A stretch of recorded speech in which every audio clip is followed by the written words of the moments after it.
that we're playing and that kind of thing.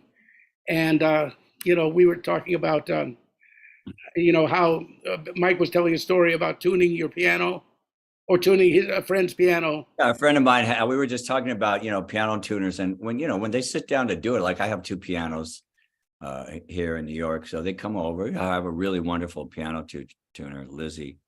And she'll come over and, sit down for a couple hours and make it sound great. And then doesn't look that hard. Oh, it's just ding, ding, ding, and then banging on it.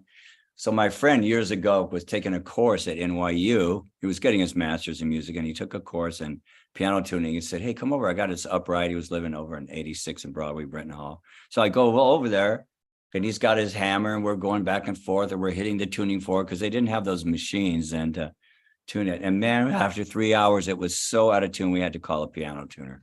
Yeah, that It was impossible. I mean, that's a hard job. I didn't realize. I mean, it's one thing. I have a little hammer.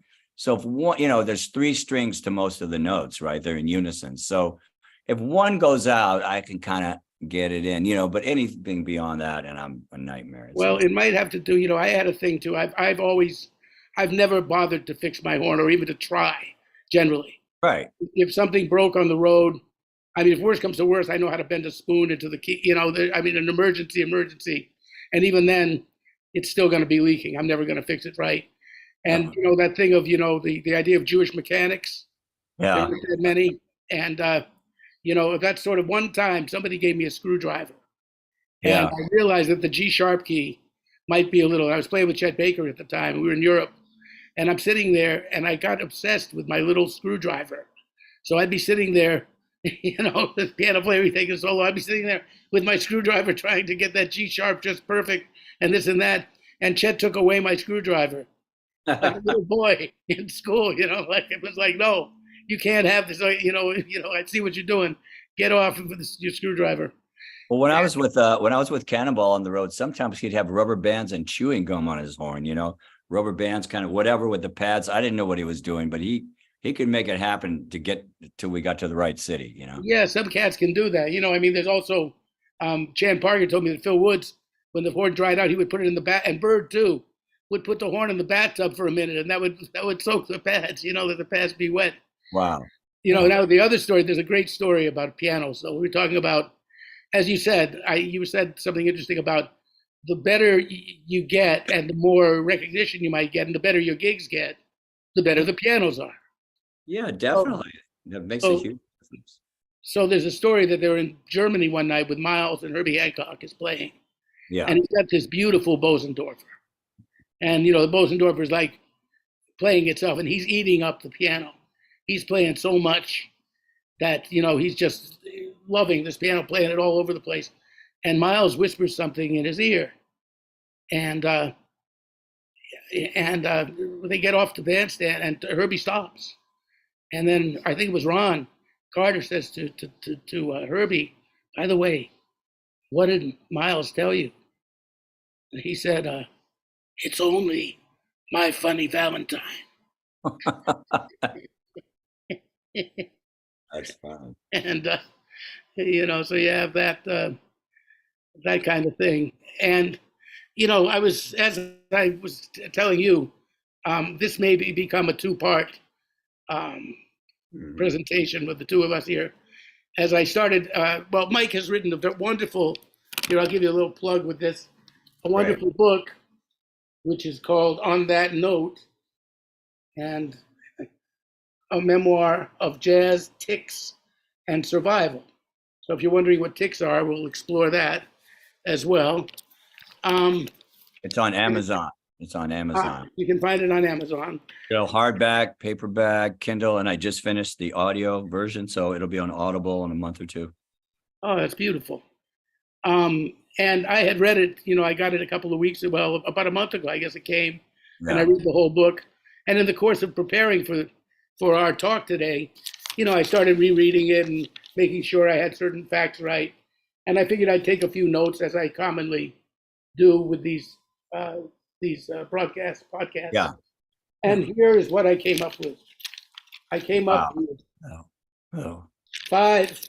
There's page 2. I think that's going to be an 8-part, miniseries. I think it's practically, we've got an 8-part miniseries here. So, a couple of things that are We could talk fast, man. We could talk fast, you know. right. I mean, well, Mike, for one thing, started out as a person, a Jewish person in the South, which Yeah. is not common. He has suffered, I would call it suffering, with Tourette's syndrome since he was small. They didn't even know what to call it at that time, and it's a and that's where the tics come in. We'll talk about that. He also is a cancer survivor, and musically, of course, a veteran of gigs with people like starting out with Cal Tjader and going to Cannonball and Sonny Rollins and Nancy Wilson, and being the musical director of the Arsenio Hall show. Yeah, I didn't play with them, but I play with people like them. Yeah, right. Now you really get confused us. Yeah, right. There's a there's that old joke. Somebody says, "Hey, there's a session, man, and Miles is going to be there." Miles Davis? No, Miles Goldberg. It's a really good tenor player. Oh, and Bud's going to be there. Well, it can't be Bud. What Bud? Yeah, Bud Jones, very good drummer. And then Yeah. Mike Wolff, and then Wolff is going to be there. Mike Wolff, yeah. This friend of mine said, "Yeah, Mover's going to be there." Oh, Bob Mover, yeah. Claudio Roditi used to pull that one, but so Mike was born. I guess you were born in California or something, I was right? born on an Air Force base during the Korean War, yeah, in Southern California.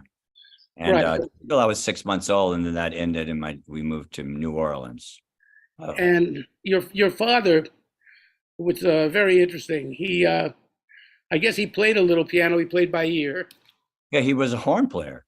He grew up with Brew Moore in Mississippi, in Indianola, Mississippi, man. Oh, He knew Brew. he knew Brew. I knew Brew. Yeah. When I was 16, he used to play at the half note. He'd come back from Europe, and I would sit in with him. He was very gracious Yeah. to me, and He was you a know, Mississippi guy. So yeah, my dad grew up in Indianola, Mississippi, surrounded by guys like B.B. King and Albert King, Muddy Waters, and he heard all that music. They were all from Indianola. Those three guys, those blues guys, who I later on met and played with, B.B. And so he grew up with that music. Really, he loved Count Basie. Would come through, and he'd go hear him as a kid. He'd sneak in. And so he grew up with that music. He had perfect pitch, and he, besides playing horns, as he got older, he just started playing more on the piano. Though he always had some kind of recorder or clarinet or flute or something around, just always messing around on it. Didn't know how to read music. He just could do it. And you've got his image there where he I have the image of him smoking a cigarette and dancing around the house. Yeah. And, there's a thing that he said, I think, and well, I mean, he started out as an internist and then became a psychiatrist, psychotherapist. Right, psychiatrist. Now, in Wikipedia, it says that he treated Elvis Presley. So I imagine he treated Elvis's mom and aunt, but Elvis came and paid him in cash. I see. And I said, "Well, how was Elvis?" He goes, "Nice young man." Nice, he was a nice young man. Right. And he said something. You get a glimpse of his wisdom in here, in your book on page 16, when he talked about he was into different things. And he said, at one point, Dad got into Antonio Carlos Jobim. He put on that bossa nova music and danced all over the house. And he says this. He once explained to me the relationship between listening to his patients and listening to jazz. He said, when people listen to a big band, they always listen to the trumpets and the saxes, he said. I like to listen to the bass and the drums. The real driving force of a band is the rhythm section. That's how I listen to people, too. They tell me all kinds of stuff, but I listen to what's underneath what they're saying, because on the surface, they're telling me the same lies they tell themselves. Pretty hip, right? Pretty hip, yeah. So I get a feeling of... that was always my approach to music. Because of him, I would always listen.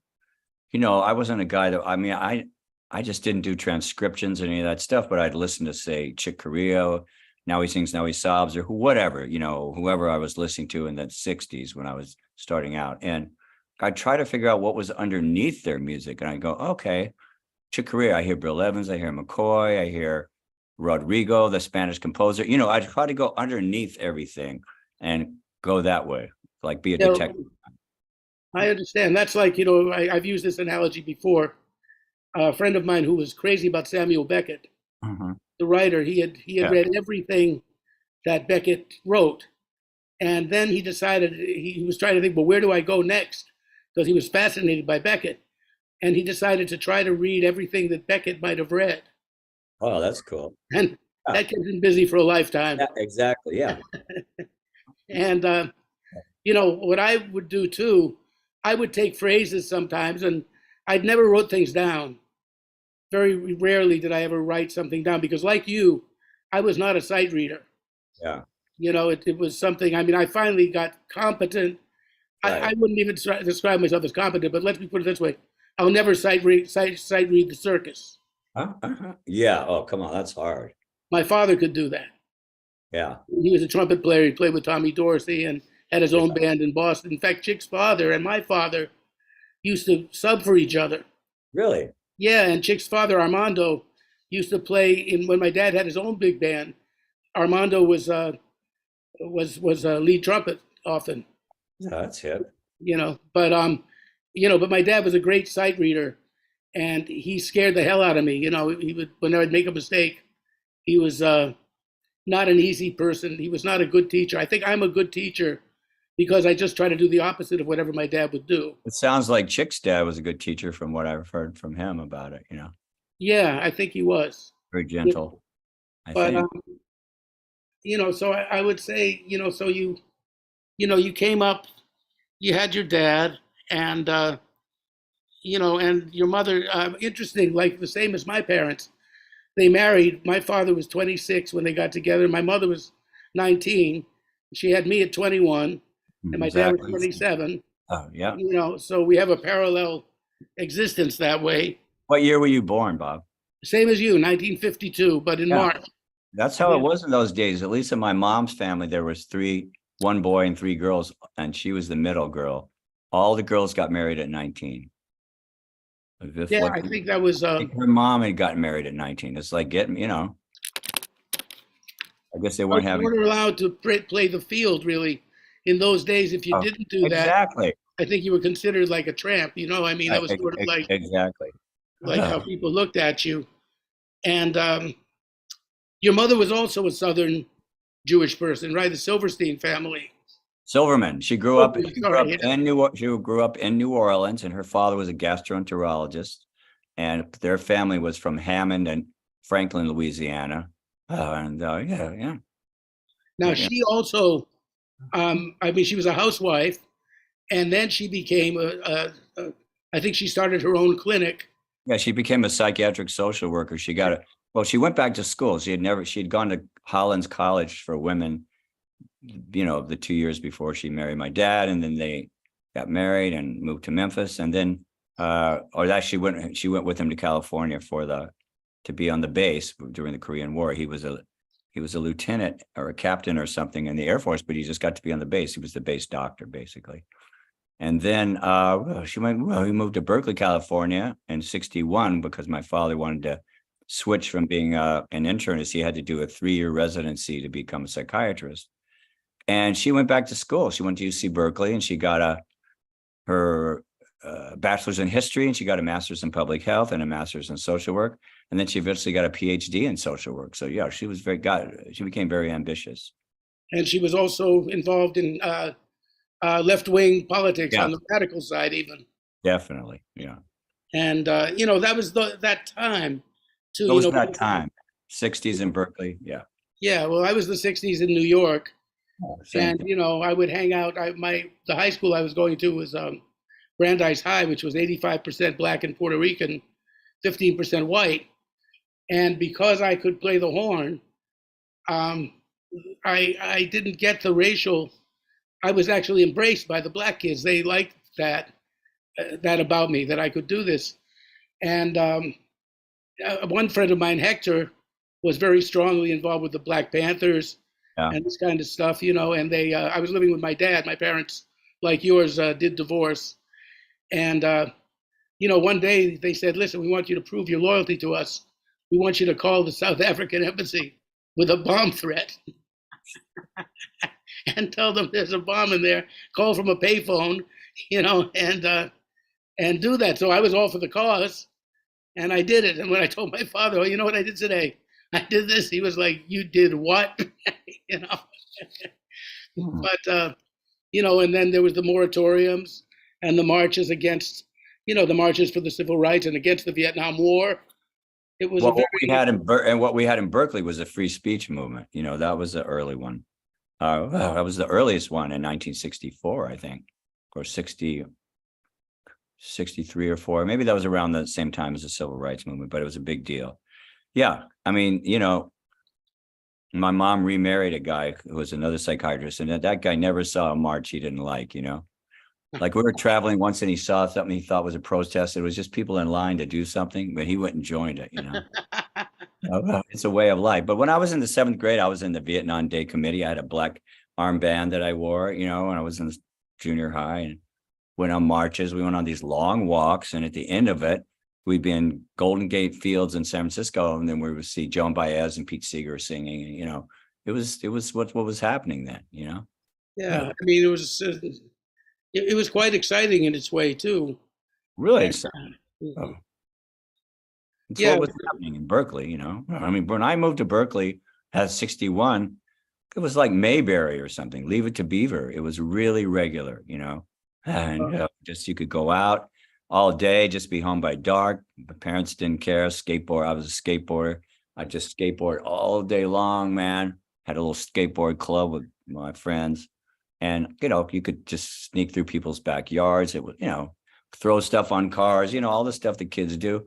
It was really, really, really innocent, and then it started changing as it became more and more political. Things changed, when I got to junior high school. I got there in the 4th grade, so 5th, 6th grade, but then 7th grade, it all started changing and became much more radicalized, Yeah, but you had your early years in Memphis, I believe, were right. Your first years, and then, well, and you would spend your summers in Mississippi with relatives as well, right? Oh yeah, I'd spend between New Orleans and I'd go visit my grandparents that lived in Indianola, Mississippi. Man, that is the Delta. And then my uncles Sidney, Solly, and Muchie lived in Leland, Mississippi, which is Indianola was a population 6,000. I think Leland was smaller, and I go visit them. But we'd walk around in the Sundays.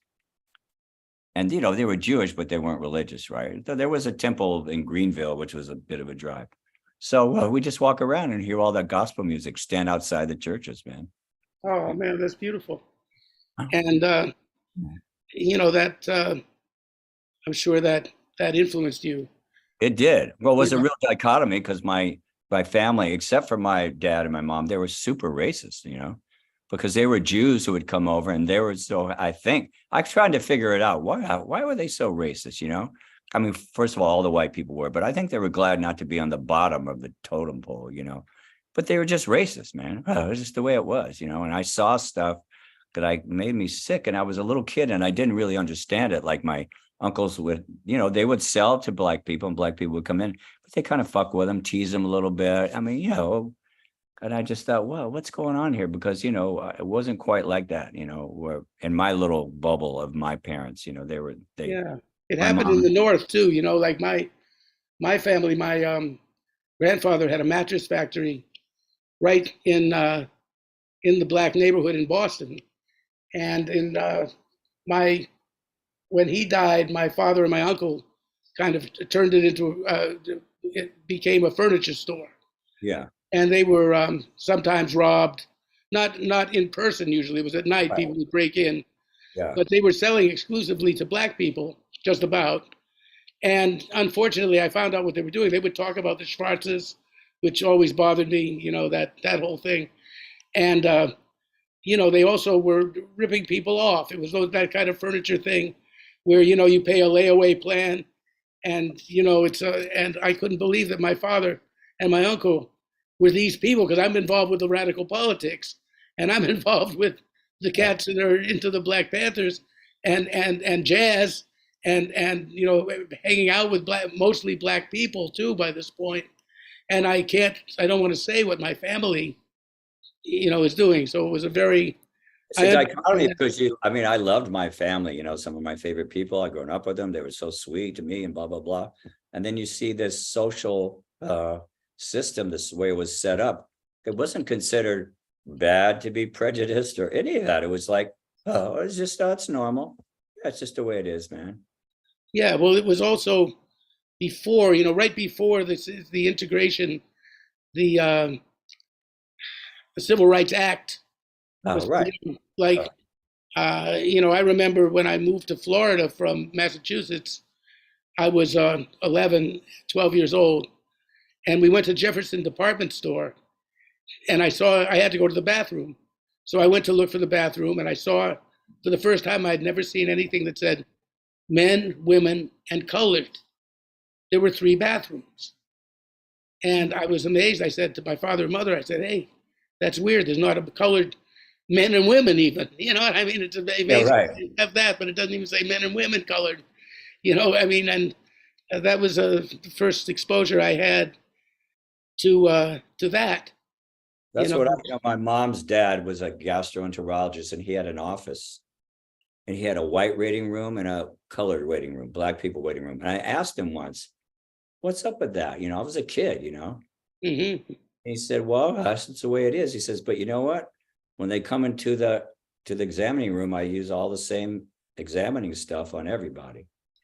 So it's kind of weird. that's true.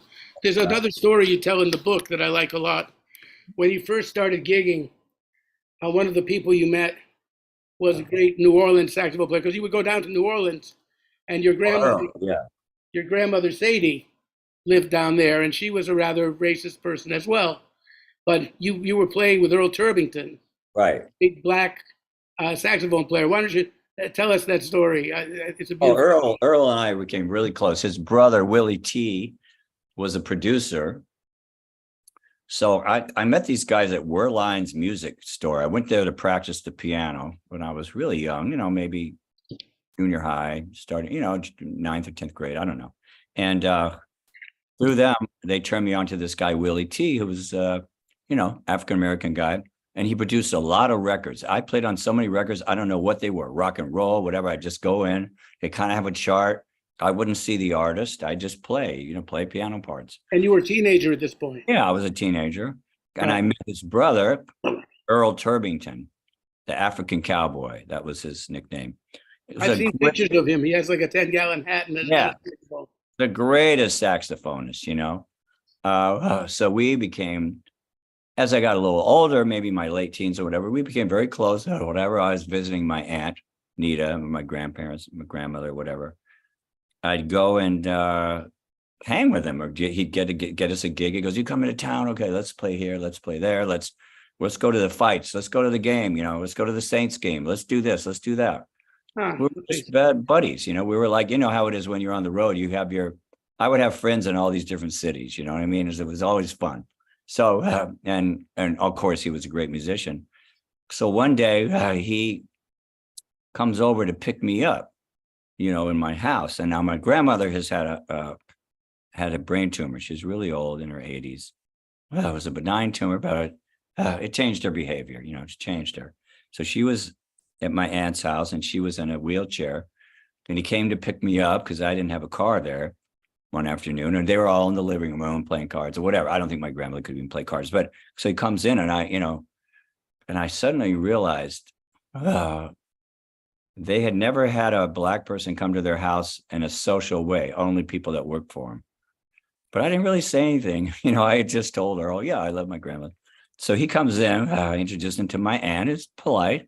I introduced him to my grandmother, Sadie. He gets down on his knee because she's on a wheelchair and he grabs her hand and kisses her hand and says, Miss Sadie, I've heard so much about you. Mike loves you so much. And my name's Earl. I'm just so happy to meet you. And he gives her a little kiss on the cheek and we get up and we walk out of there. And I'm thinking, oh, motherfucker, what's going, but I don't say anything. We go and have our night. We're hanging out late, and I get up the next day around noon and I go in there And I'm just thinking, I wonder if they're going to say anything. And my grandmother goes, "Where's Earl? Where's Earl?" You know, because she, That's and I good. realized it took her a brain tumor to get over that racism, man.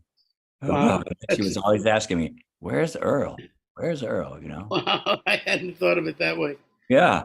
Yeah, Oh, I don't think you mentioned the brain tumor. So yeah. I read over that part. That's a funny thing that she, But that that she shows you, man. That just shows you, people are people, and he's somehow not worrying about it or whatever. However he behaved, it worked out great. wow. Now, let's. I wanted to get on to the subject of your Tourette's. Um, you know, um, we'll talk about this in more detail a little later, I thought, but just to mention it, the film that Mike's wife, Polly Draper, basically wrote the film based on your experience as a child with your what they call tics, which Yeah. is what that's everybody has this image of Tourette's syndrome as somebody uncontrollably just bursting out and swearing loudly, Right, this right. kind of And thing. And that's about 10% of Touretters. We Touretters do that. Uh-huh. right, but it's also just sometimes a person just has a tick Yeah, or a you see people with twitch. I mean, I have a ton of twitches and I make noises. I talk, I go, I'll go like that, or whatever. It's just I have to. It's like a impulse, or it's like it's just I have to feel this feeling in my throat, or I have to do it. Something's like the trigger, and I just have to do these things. well, one thing that it does do to you is you do feel that you're not normal. I would say, you feel that you're weird. Yeah, And oh, and definitely. here's the movie. It's actually called The Tick Code. Yeah, it's a Uh, great. It's not my story exactly, but it was my situation. She transposed it to a kid in New York, but Gregory Hine plays. He's a jazz pianist. He's 12 years old, and Gregory Hines plays a sax player that's his idol. And Polly, my wife, wrote it, and she plays the kid's mother, and then she falls in love with Gregory, and he has Tourette's, and too, and but yeah, it really dealt with the situation, and I was very involved with the movie and working with the kid on the piano and the tics and Gregory, and it was well, and that kid was Gregory. powerful. The child was Marquette. Was his name Yeah, George Christopher Marquette. Yeah, Christopher Marquette? Where is he now? What's he's still around. He's got a little kid. He's a great guy. We're still really close. He lives in LA. He's acting all the time. he's acting and stuff? That's great because he was very good. Oh, very good. And the other thing, Gregory Hines was wonderful in this, as was Polly. I mean, of course, he Yeah. was terrific. And one thing that impressed me about the movie too was how realistic is, and I think it's got to go to our friend Alex Foster, who is a very very close friend of Mike Wolff. In fact, named one of his children after Alex and everything. And Alex and I go back a long time. Did a tour together once, and I knew him when he was with Jocko because Jocko and I were buddies Right. and everything. But to get to what it was, it's the best I've ever seen an actor pretend to play the saxophone. You forgot that he really couldn't play it. And Alex must have done the most wonderful job of coaching Gregory to be realistic. Mhm. There were none of these puffing cheeks and Yeah, yeah. He watched Alex for sure. And you know what? Gregory was a great musician, a great ear, and he always wanted to play sax. So that's why he did the role. So he was on the fence about the role, so I bought him a Selmer dinner, and I met him at the what was it? It was the bar, at the Plaza Hotel, that bar. And when we were just going to meet and talk about the movie, and I just handed him, "Here's your horn, man." It's uh-huh. sealed the deal. It cost like $2,500. It was a really good Selmer. Um, so Mark 6 or whatever. So Right. anyway, um, Alex did work with him, but a few times, and Alex did, he played all the real saxophone stuff. But I mean, Gregory worked on it, man. He worked on it, worked on it, worked on it. And when he would play, he could play a little noise because we would have the music going. So he was blowing, and he was so good that there would be times when we would have some, he'd have to walk over here, over there while the music's going. And remember, there's one time when we're doing it, and it's supposed to be in the Vanguard. We're actually used another place, but we use the outside of the Vanguard. And so we had to cut maybe 4 bars or 8 bars or something. So he just came back and listened to it once, and we had Pro Tools on the set, and we went, I got it. Did it perfect. He just knew it. He was a real genius at that.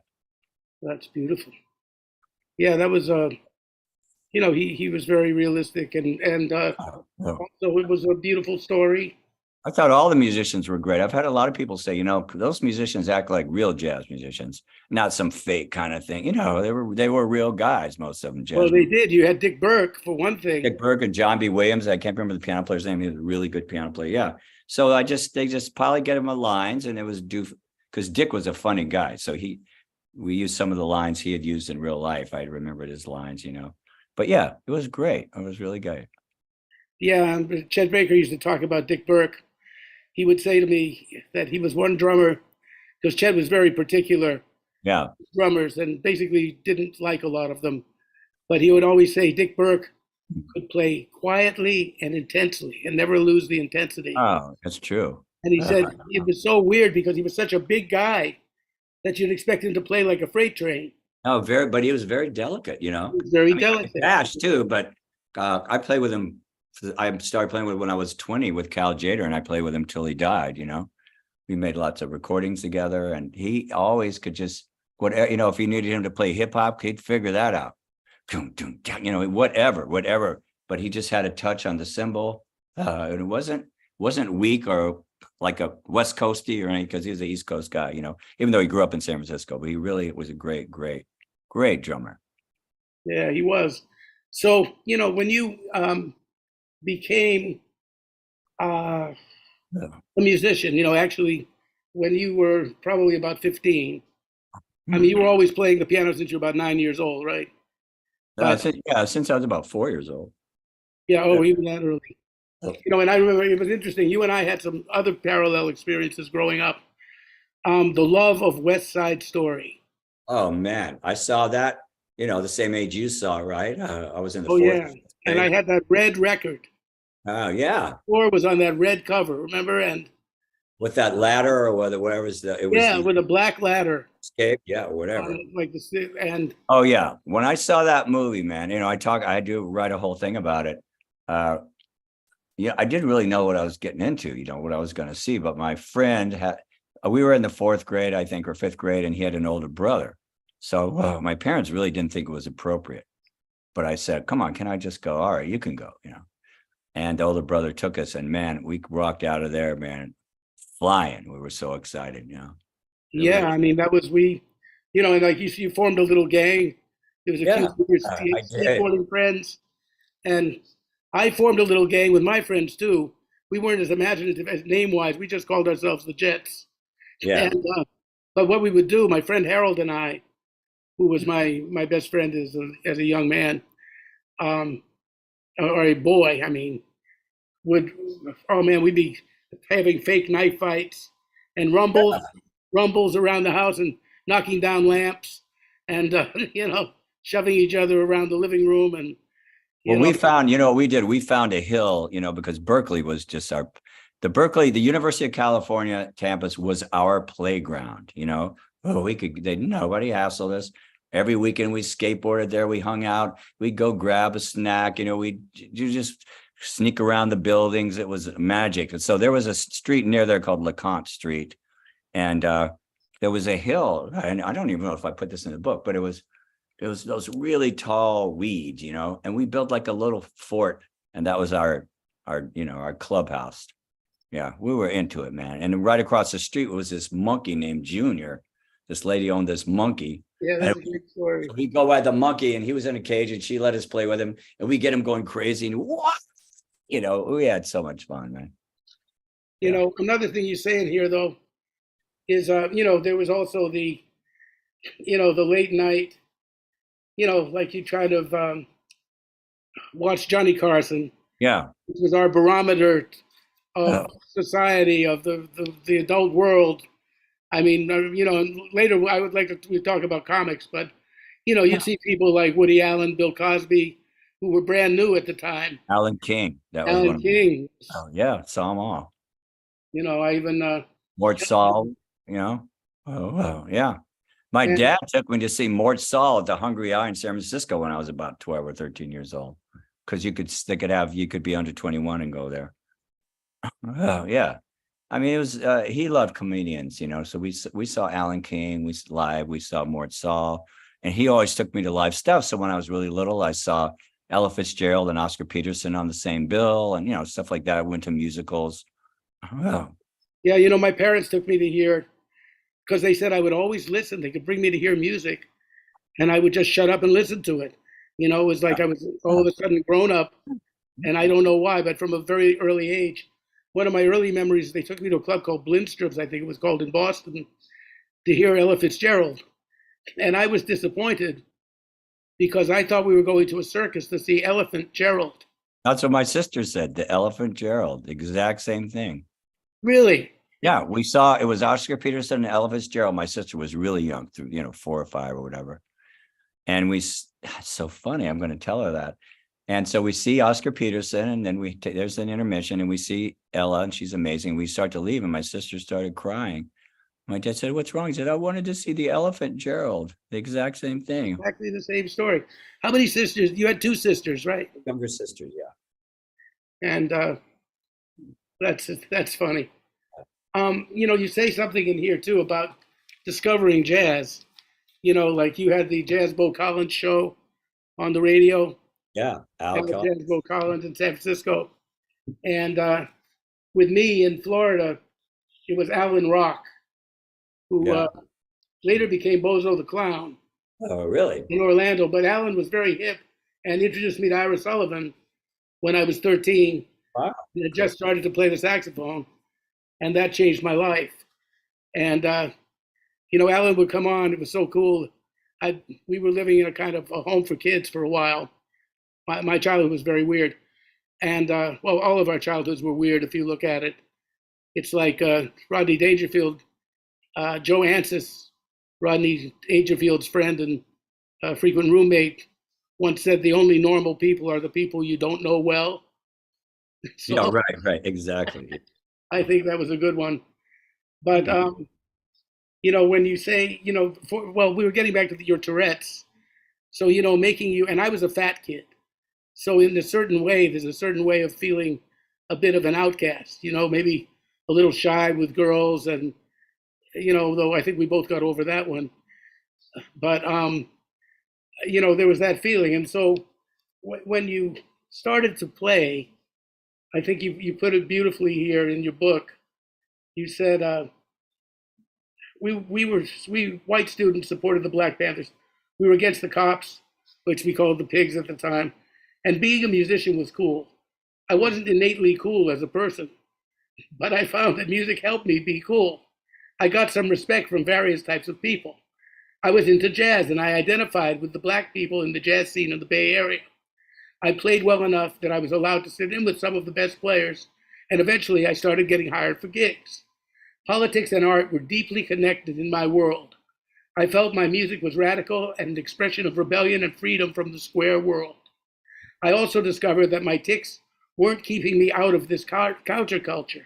It was more accepting of differences.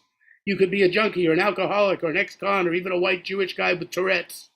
And if you could play, if you were rebellious, if you had some radical opinions, you were accepted. And man. I think that's beautiful the way you put it, because that's kind of what it was like. There was a home we found.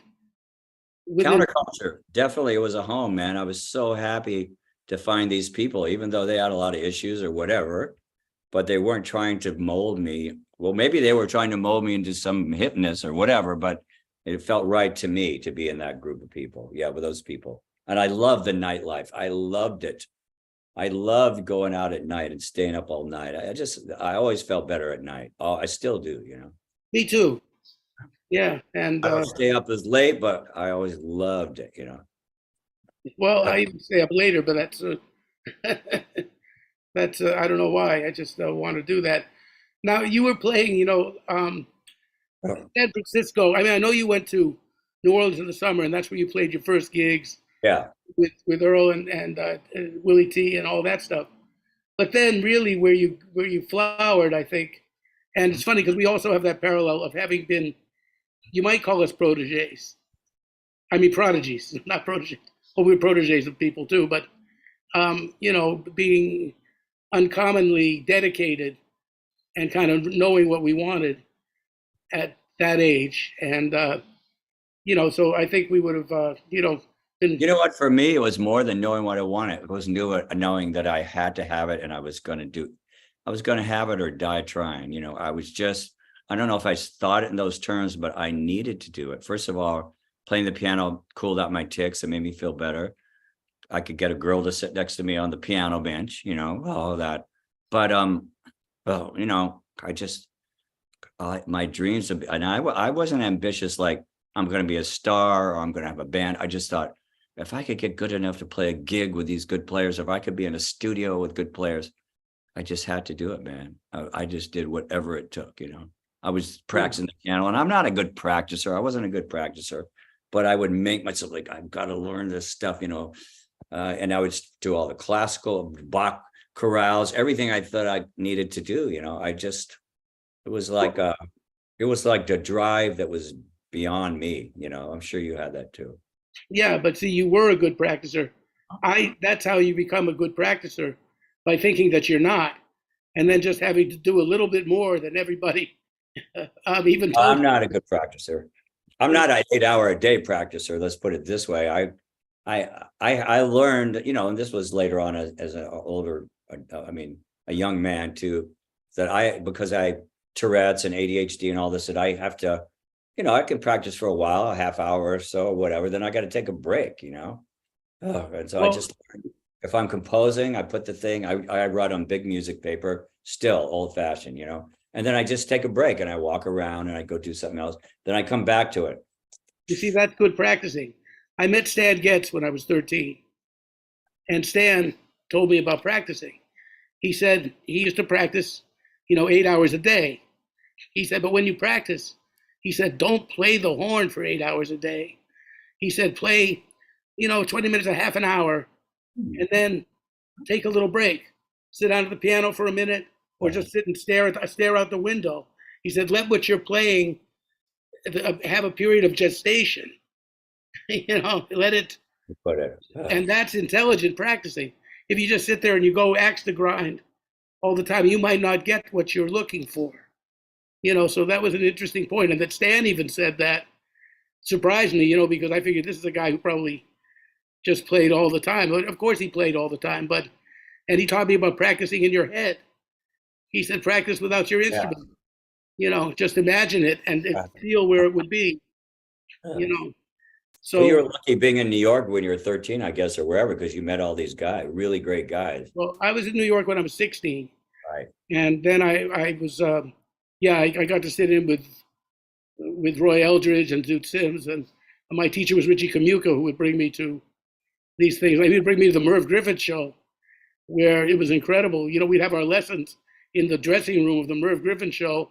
And while you're playing, there's somebody staring at you, and it's Jim Hall or Bob Brookmeyer or somebody in the band just watching Richie give me a lesson. And, that was kind of, and plus, talking about comedy, which I want to get into with you, I'd see all the people that would come on the show. I mean, Moms Mabley, Jackie Vernon, all these wonderful comedians would be there. Stanley Myron Handelman. You remember Stanley Myron Handelman? Jackie Vernon. These people would be on the Griffin show. But the thing was that when I was a kid in Miami, that's where I started to play. And Ira Sullivan was my mentor. He would. Oh, right. And the musicians around that, the Castellano twins, Tony and Dolph, twin pianists. Did you study with Ira?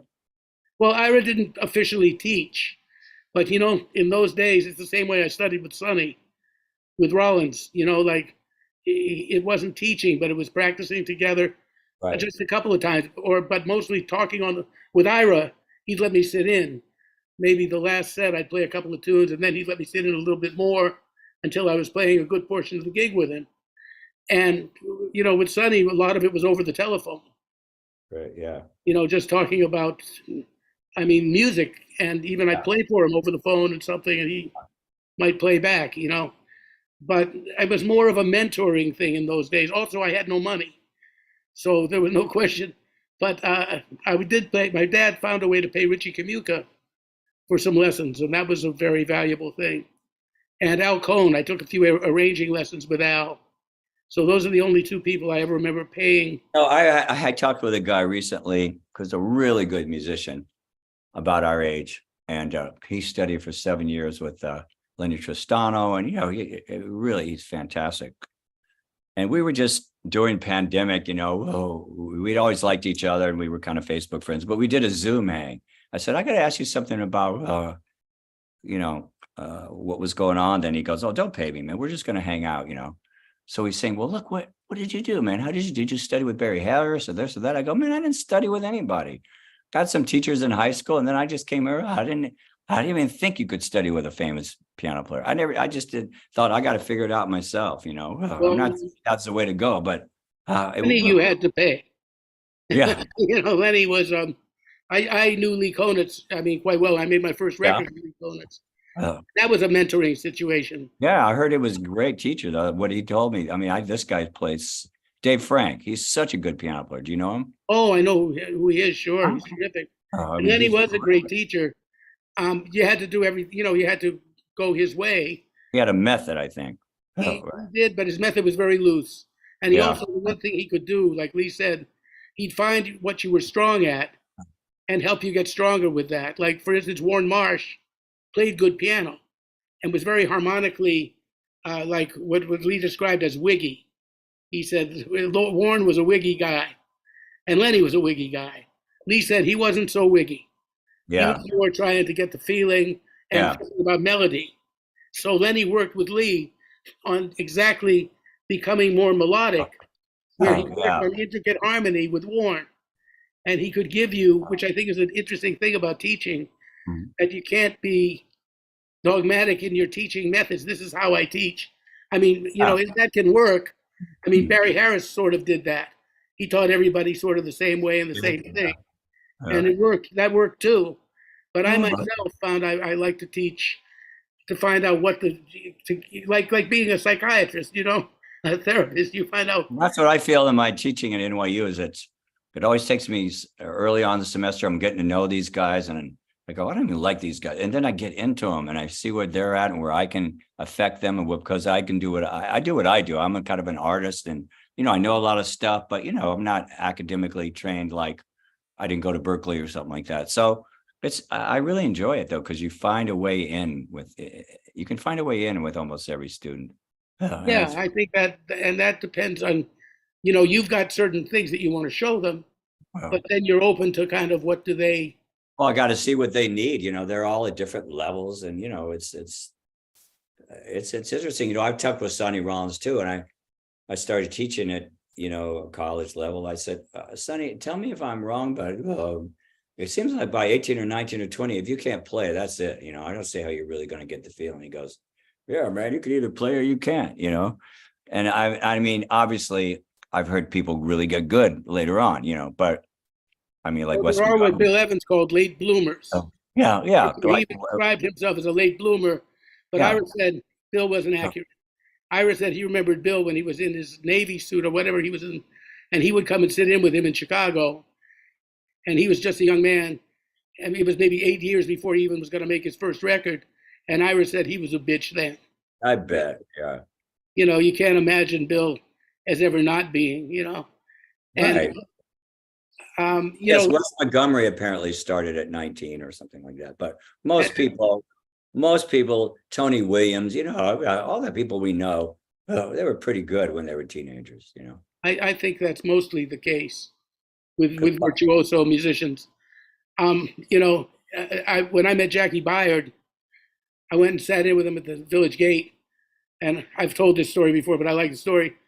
I said I'm a friend of Vince Maggio, who's a teacher and piano player around Miami, and he said, hey, if you go to New York, look up Jackie Byard because we used to be roommates, and he's great. You'll learn so much. He's the best. And I had barely heard of him, because he wasn't really a popular I heard he was a great teacher, though. But anyway, Amazing teacher, but I didn't really study with him either because yeah, it was another mentor, you know. So I said, Jackie, can I, Vince, do you think? Oh, he was playing the Village Gate, solo piano opposite Billy Taylor. So yeah. Billy's trio, the place was like a church. As soon as Jackie started playing solo piano, and you as a solo pianist would understand the curse of the solo pianist, Start talking. Yeah. everybody's talking. You know, it's almost like bass solo jokes. You Yeah. know, but anyway, so I say to Jackie, do you think I might be able to sit in with you? And he said, well, let me think about it. And he walks away from me. I can see he's in a bad mood. And then he comes back about 15 minutes later and he says, well, if I let you sit in, what do you want to play? And I said, just friends. He said, okay. He said, you go up and you start to play just friends. And if I like it, I'll come up and join you. If I don't like it, then you got a whole set of solo saxophone at the Village Gate on your hands because I want to go home anyway. He said, I don't like this audience. So go up, and if I like what you're playing, I'll join you. But if I don't, bye-bye. So I started to play just friends by myself, and then he went like this and started running toward the bandstand. And we became friends. And after the gig, he bought me a wine spritzer, and I was 17. And he said, how old are you? I said, I'm 17. He said, you are a virtuoso musician at 17. He said, I tell you that because I was a virtuoso musician at 17. And it's very important that people let you know that. Nice. Super nice. You know, that people should let you know that because that will I keep know that Fred Hurst went up to New England because I think he really New England, conservatory because he wanted to study with Jackie. Oh, I mean, apparently he was a great teacher. Yeah, well, I lived To hear him at Bradley's and all those places. He's a great player. Yeah. Yeah, he was amazing. But back to you though, the idea, you're playing at a club called the Both And a lot with Reverend with Bishop Norman Williams. Norman Williams, yeah, Bishop, who was a friend of mine too. He would seek me Great out album. when he came to New York, and Deep beautiful album. person. Yeah, Really? and he started the Church of John Coltrane. Oh, I didn't know he started that. Yeah. Yeah, he told me that was something that he started. He said mainly, he said it did have a spiritual quality. He said, but if you have a church, you don't pay taxes. Yeah. So, but now you met people, you started to hang out with cats like, well, two bass players, for example. Well, John Hurd, who I just thought was a wonderful. Yeah, that was when I joined Cal Jader's band when I was. That's when you met John Hurd. But you No, knew Ray Drummond first, right? Ray Drummond I knew when I was 17. Yeah. And A lot. Yeah. yeah, have you talked to him? Not a couple of years ago when his wife passed, I called him, but I heard he's kind of retired. But he was really a mentor to me. He turned me on to the Contemporary Harmony book by Ludmila Ulela. It was a fantastic book it was classical and, modern 20th century, but it really related the way she talked about harmony to the way we play, jazz. So when I went to New York, I studied privately with her composition. It was great. She was great. Oh, he studied with her. She was in New York. She taught at Manhattan School of Music. Oh. And when did you actually come to New York to? Well, I went on the road with Cal Jader, and I got in the gig when I was 19. I turned 20. I went on the road with him for 2 years. It was great. That was John Hurd and Dick Burke. That was the rhythm section. So that's how I really learned to play on the bandstand. I mean, I could play, but this was like they were pushing me. Come on, they really were. They were burning all the time, and it was Latin and jazz. Latin jazz. So I like that story you say about just that little thing that Cal Jader told you to breathe. Yeah, breathe. Because I would play all the time under everything. I just wanted to play. You go, hey, breathe, man. Oh, good. It was good advice still to any musician. Because, on the piano, you're like a typewriter. You don't need to breathe, at least like you, Bob, or any sax player or trumpet or whatever. You got to take a breath at least for a phrase. With the piano, you can just play all night without stopping. So that's true. That idea. And I've experienced that. Yeah. So anyway, that was great. And then a lot of people sat in and called tunes I didn't know. I mean, a lot of famous musicians would sit in. And so with Cal, what I learned how to do was I listened to the bass player and I could hear the roots And then by the second chorus, I was starting to figure out the tune, so I learned to really get good immediately listening, and doing it. So it was a great experience. And then after that, I got into Ayrton's band. I moved to New York after that, 74. I was 22.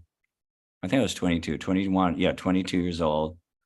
1974. And I always wanted to go to New York, and I got this gig with Ayrton Moreira and Flora Purim. So I moved there, and I lived with Barry Finnerty, the guitar player. We had Barry, well, yeah, we had an apartment on 76 between Broadway and West End. The apartment we paid, it was $330 a month, $165 each. We each had our own room. I had an upright piano in my room, and it was great. Always sessions, cats coming in. We had an ear training club.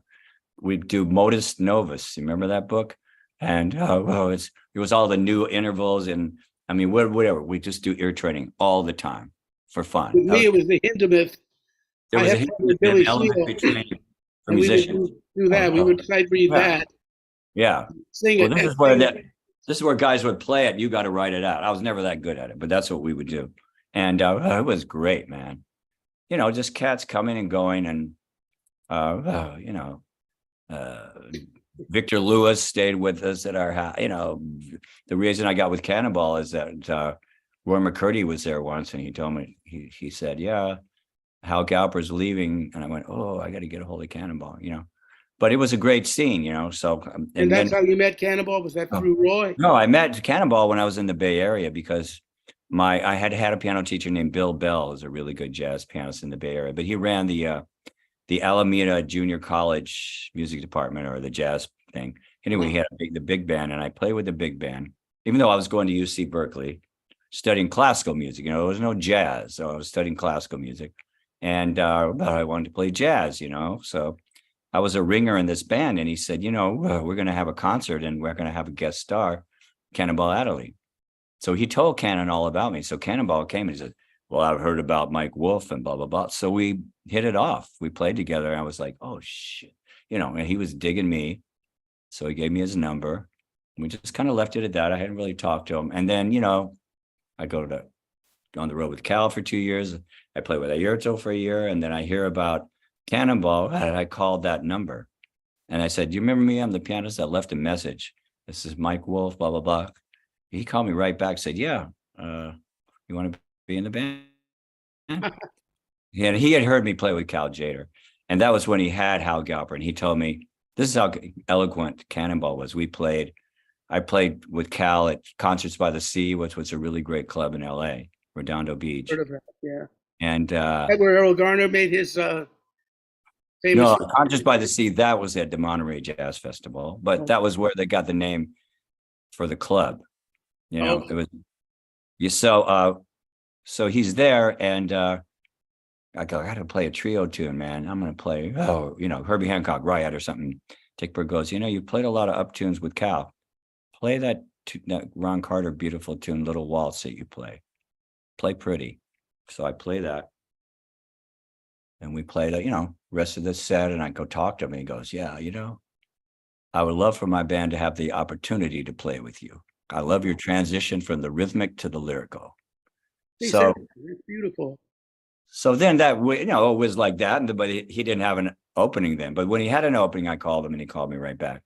Said, okay, here's the gig, Yellow Springs, Ohio. Oh. Who was the cat, one more time, who said to play Little Waltz? Dick Burke. That was Dick Burke. There he is again. Being my very godfather, very smart guy, very hip. There's a lot of funny stories about Cannonball, which you kind of paint a portrait of him, which I didn't know that much about him. I heard him play, and I went to hear him. I heard him once about 4 nights in a row in Cincinnati when I was living there for 6 months as a 15-year-old. And I don't know if I ever practiced more than hearing him night to night, because even though he wasn't someone who influenced me in the sense of wanting to play like him, there are people that that inspire you. Clifford Jordan used to say that. Yeah. He would say, there are people that influence you in the sense that you want to play like that. and then there are people that don't really influence you, but they inspire you. Well, that's a good way to put it. So for me, that was what Cannonball, uh, you know, meant. But he sounds like he had a great sense of humor, and Oh, what a great guy. I loved him. He was so nice to me. It was just the right time to meet him. I had done enough professional work, but all my life I'd had two idols, Miles and Cannon. So I knew a lot of Cannon's music, and I always wanted to play with him. And I tell a story in the book that when I was 16 in high school, I went with my high school girlfriend, Michelle, and we went to the Greek Theater in Berkeley for the Berkeley Jazz Festival. And we heard a million people play. And then Cannonball came on with Joe Zawinul, and that whole band with Walter Booker and Roy McCurdy and Nat Adderley. And they play, and I just whispered to my girlfriend, God, if only I could play with that band. And she said, you will, Mike, one day you will. So then when I was 22, I came back to the Greek Theater playing with Cannonball. And I was so happy. And at the end of the set, I run backstage. I go, Cannonball, if only I could get back with Michelle. And he said, you're on your own with that motherfucker. I love that. Yeah. You're on your own. And I gave you the gig. Now it's up to you. That's beautiful. But I mean, really, I loved him so much, so he told me when he said, I hired you because you're not hung up in a bebop style. He said, Quincy Jones and I have been trying to get that last foot out of Birdland. He was very experimental when I was in the band. He was playing a lot of soprano. And there were, it started with Zawinul, had written that tune, Dr. Honoris Causa. It was a great piece. And, Zawinul was heading in the Weather Report direction, but while he was with Cannon. And so that's the direction I was in, So when I first got in the band, I said, hey, Cannon, can we play Moment's Notice or Giant Steps? He goes, well, we don't play exercises in this band. Now, Coltrane was my favorite sax player, but he wrote those as exercises. Why don't you write me some music? So I started writing for the band, and unfortunately Cannonball died, but we were playing my songs on the gigs. And it was magic, man. I love those cats. I lived for that gig. We worked about 6 months a year, but I was only in the band a year that he died. So I felt really disappointed. I got to make one album with him called Phoenix. But and you told me about those duets with we did a duet on Starsville, Alabama. It just happened, man. I didn't know the song. They went out and got some sheet music. And then Cannonball and I are at the urinals, and he goes, what should we do, Mike? And I didn't know. I said, well, should we do the bridge in 3? Great idea. I didn't know what to say. So we came up with this whole thing on the spot, man. Now, I don't know that record. I should, I'll check it out. But Airto also is when did it become a trio? Kind of he just happened to be set up for the other tune, so he just played along, Oh. It was a fun album. But I love playing with those guys because, where I grew up in Mississippi, and my dad in Mississippi, me in the South, everything that I played, and I think to an extent that I play now has a little bit of blues in there somewhere, That was the jazz that I was raised on, because my dad's favorites were, Ray Charles and Count Basie and George Shearing and Oscar Peterson. And there's all those guys. There's just some blues under there, some blues feeling, some blues scale, some of those. Just it's hard to explain what it is. It's not like they're just playing the blues all the time. So when I play with Cannonball, that's what was happening, When I play with Airto. When I played with Airto before, I was playing at the beginning. He goes, we don't want no blues in our band. I went, okay, man, I'll try to take it out, Airto told you that, yeah. And, oh, that's funny. Talk about exercises. Jimmy Garrison told me that the way Train wrote Giant Steps was they were playing Have You Met Miss Jones? Oh, the bridge. And Train was having like a little bit of trouble with the bridge, Yeah. So I he know. decided if he wrote something that moved in major thirds twice as fast as the bridge to Miss Jones, he would finally get that harmonic movement happening. And that's what he told Jimmy. Jimmy said, how'd you come upon this? And Jimmy said, that the Train told him that. He also said, well, what am I supposed to do? And Train said, just move down in whole steps. Yeah, B flat. Well, you mean for that? D, da, da, da. Yeah. Yeah, rather than play the roots, he said, just play it as the whole tone. B, A, G. You know who showed me that was Lou Marini. One of the early sessions I did, Lou and Lou Soloff, Lou Marini, no, Lou Soloff and Faddis, John Faddis lived together. And Lou Marini was there and we were playing a session and we're playing Giant Steps. He goes, look, man. Dee, dee, dee, dee, dee, dee, dee, dee. That's what you're talking about. Yeah, that's what Garrison's Oh, wow. You could just go B and I could play those chords, B, A, G. I just play the you know, it was great. Yeah, so that was but I understand what Cannonball meant by the exercises, you know. Yeah. And then after Cannonball, you ended up, that's Sonny was your next gig, right? No. After Cannonball was Jean-Luc Ponty. Oh, okay. Hey.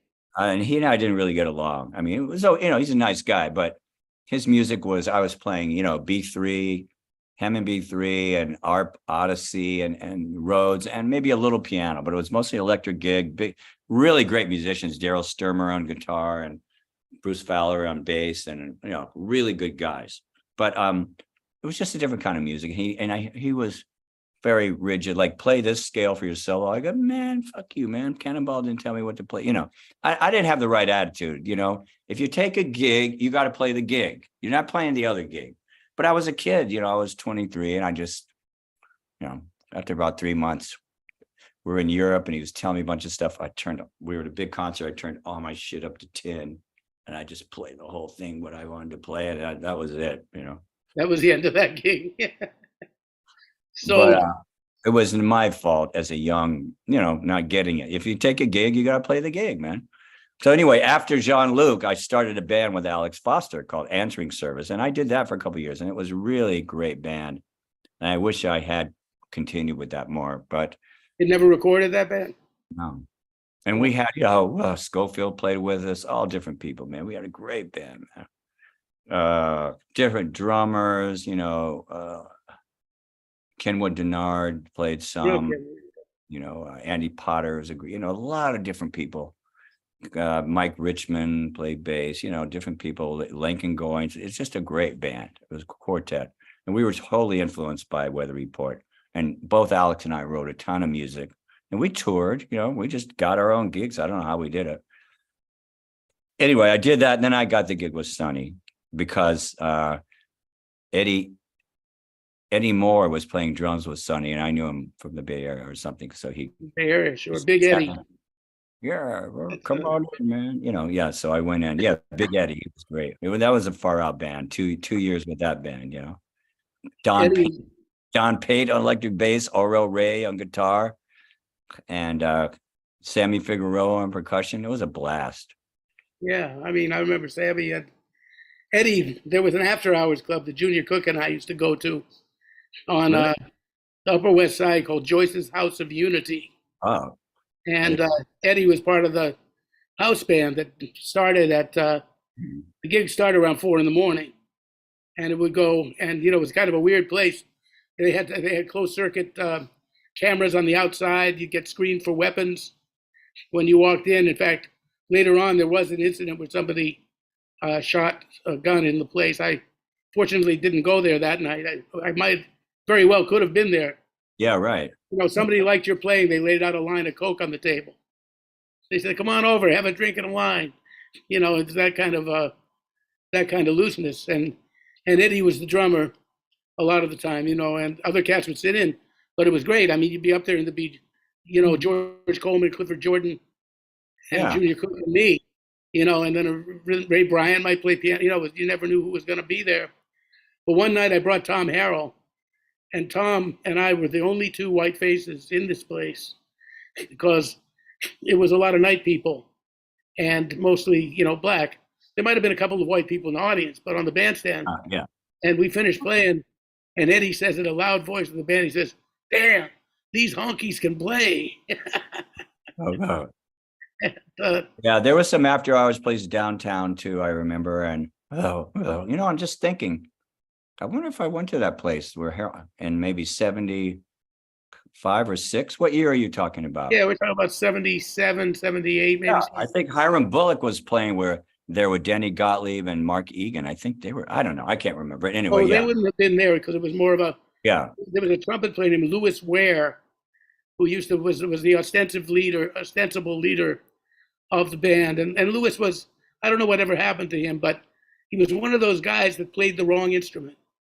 Yeah. You know, he was not a trumpet player. I mean, he played trumpet, but he Yeah. always had chop problems, and this Yeah. and that. He had a very fluent musical mind, and you could hear what he was striving for, but he often didn't quite make what he was striving for. Yeah. So, but conceptually, he had it right. But that was and different cats would come and play, and it was, Well, I teach these students, and I go, what, every week I go, have you played with anybody this week? What I used to do is, when I wasn't working in one of the bands, whether it was Sonny or whoever, in New York, I'd go out about 11 at night and go to all the clubs. And if they let me sit in, I'd sit in. And then afterwards, I'd find some place to go play. Yeah, that's how it was then. You know what I mean? There was a bass player named Mike Willens. Did you know Mike? He had gone to Juilliard. He was great. And he had a basement apartment with a piano, and you could play at all hours there. It was soundproof. And he and I would hook up at 2 or 3 in the morning. And he said a thing, we're going to just play the blues in all keys every time we get together. And that's hard. F sharp and B. And we would do it, man. I learned a lot. But yeah, there was just sessions all the time. People just playing because they wanted to play, I had a friend, and we would decide to live in a certain key when we practiced together. So we would take tunes we knew. You stepped out, and we would be in F sharp. So you stepped out of a dream in F sharp, followed by, I remember April in F sharp, followed by Miss Jones in F sharp. And, that was our method of going through the keys. Right, yeah. And, so, there was a lot of that. And what was I thinking? Oh, yes, around the corner, when I was living in the Village at that time, I lived at 49 McDougal Street, and then later I lived on Leroy Street, and the Surf Maid was going. I played there a lot. You did? Yes. I believe I even sat in with you there. Yeah, that fucking piano. That was a hard to play piano, but it was a big white piano bar. I played there often, with different bass players. Yeah. Well, we used to joke about the owner, Jack Sherlock. Yeah. Called Jack Shylock. Huh? Jack was such you know what the pay was? It was 10 p.m. to 4 a.m., $25. Yes. And that was like terrible paying. And he hated musicians. He would say musicians are parasites. He would sit there and spout real dislike of the people that are making him money, that are keeping their, musicians are parasites. One time, for some reason, he bought me a drink. And John Hicks and Clint Houston got the word out for some reason that Jack Sherlock was called Shylock, had bought Mover a drink. And this was like somebody that I might have hit a home run in Yankee Stadium or something. It was like, like he did what? He bought for who? But many nights when I wasn't working, which were many nights, I would end up. That was a great hang, Bleecker Street, and that club was great. Joe Williams came and sang with me once. The Jocko sat in with me. I'm sure you came by. Everybody came by. Yeah.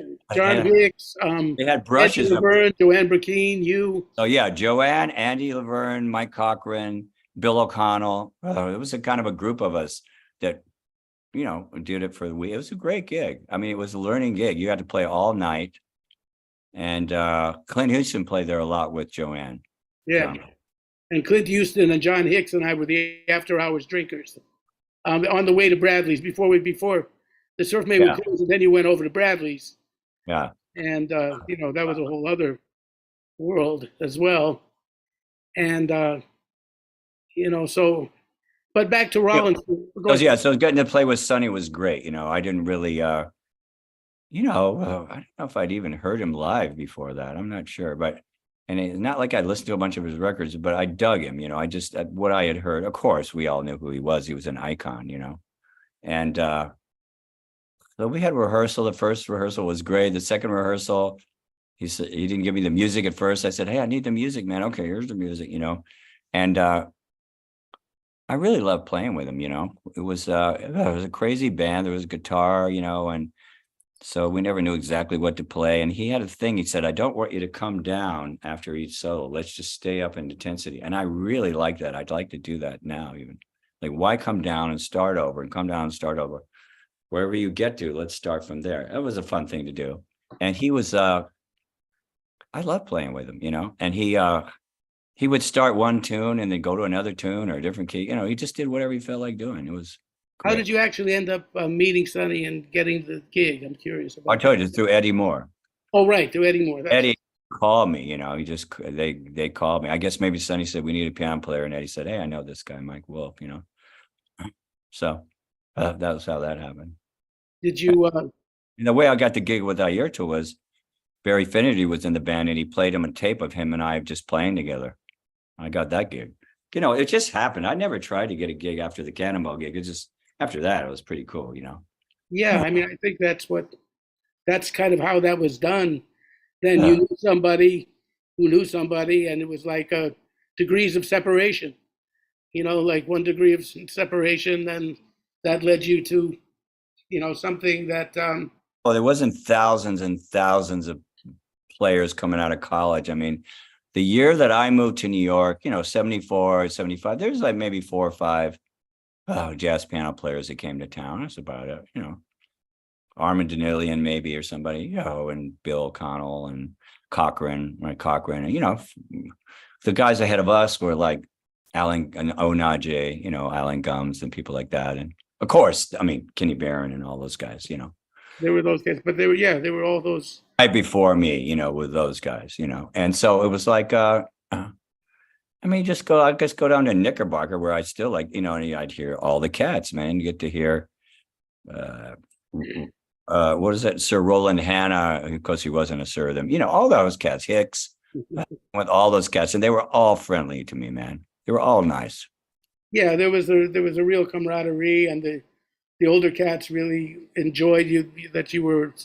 I think because there were not that many people of our generation too that Yeah. were part of this music, so they respected us as people that were going to keep this music going. Yeah. I think they were glad that we were into what they were into. That's the impression Yeah, I got. that's what I mean. But in a way, We brought our own thing to it. So we yeah, brought a youth I and mean, a rock and roll to it, you know. Phil Woods would say, you're the keeper of the flame, Yeah. and the oh yeah, Bradley's was a funny situation. Like you go in, and if Bradley knew you, right, he would close the club at around 3:45 in the morning, and it was all only duos because they have that cabaret thing Right. in New York. But now and then, if you were a horn player, you could sit in if Oh, the cats liked you. So I would sit in with Tommy Flanagan and some of the other Barry Harris and some of the people that would play there. But the thing is that after the gig, Bradley's turned into you'd have George Mraz and Abercrombie, and some cats, and there would be nefarious things going on at times. And in fact, one time when I was talking to Abercrombie on the phone, and John says, "What are you doing tonight?" It was like some. I said, "Well, I'm not working. I'm going to take my lady to see Amadeus." And he said, "Oh, I saw that." I said, "Yeah, well, what's it like?" He said, "Oh, your basic Bradley's, 4 o'clock in the morning." played at Bradley's. I think I sat in once when Byrock was playing or something, but I never really had a gig there. I was always on the road. Yeah, but that was, to me, that was, For a long time, and then they got Paul Desmond's grand piano. they did. And the beautiful thing was Bradley was an amateur pianist. And Yeah. so he would sit down at the piano and start playing something like, "For heaven's sake, let's fall in love. It's no mistake." And next thing you knew, you had Tommy Flanagan, Jimmy Rolls, and Uh-huh. whoever else, Jackie Beyer, whoever else was hanging out that night, would all be sitting there. Joe Albany, I remember him in there too. And they say, "Oh, that's nice. That chord change is nice. But you know what I like at that part?" And then the next guy would sit down at the piano and say, I like to use a F sharp B seventh in there to get into the B flat, or whatever. And I'd be sitting there. I told people this was my graduate course. Yeah. I'd be, and Bradley would let me take my horn out very quietly because he Yeah. didn't want to attract any neighbors to it. but I Right. would play so soft you could hardly hear me. And when they played a chord, I'd try to like run the change and make mental notes as we did, and he let me do, or I'd just play the melody real quietly while they play something. Mostly I listened. Now and then I play something, but it was a great education because you'd find 12 different ways to play yesterdays. You know?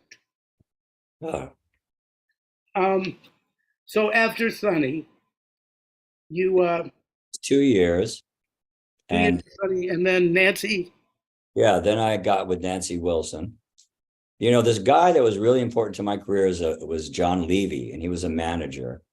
And he had been a bass player. He'd played with George Shearing. And then he was he was a black guy, and he started managing George Shearing. He was the first black guy to be a manager in that business. He had nothing to do with Birdland. Did he at some point have?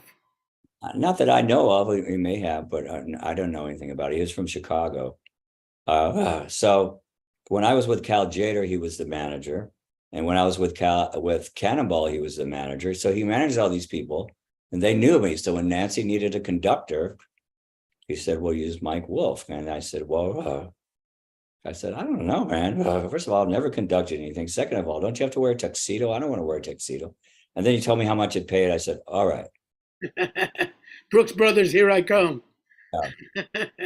Whose tuxedo place across the street on Broadway at about 92nd. And I had some money in my pants I was going to pay. I put them down. I tried it on. Some guy came and stole that money. So I didn't have the money to buy the tuxedo. So I called John Levy, and he wired me some money so I could buy a tuxedo. Yeah. That's funny. But and then I didn't know how to conduct. So I went to what was his name? Oh Yeah, God. Tom, you went to Tom Pearson. Right, Tom. Yeah, I know it was Pearson. Yeah, he was conducting the Wiz. Thank you. I'm glad I got you. I went to the Wiz where he was conducting, and he just showed me the basics, and I got to watch him conduct that show. I was in a band of Tom Pearson's called Oh, Turning Point, yeah, which had two electric keyboards. It was him and Benny Aronoff yeah. and Wow. George Mraz and me, and it was the hardest music. Tom wrote this stuff. He would say, "There's no real chord changes here, but this is a cluster. You should play on this, but don't play any F sharps."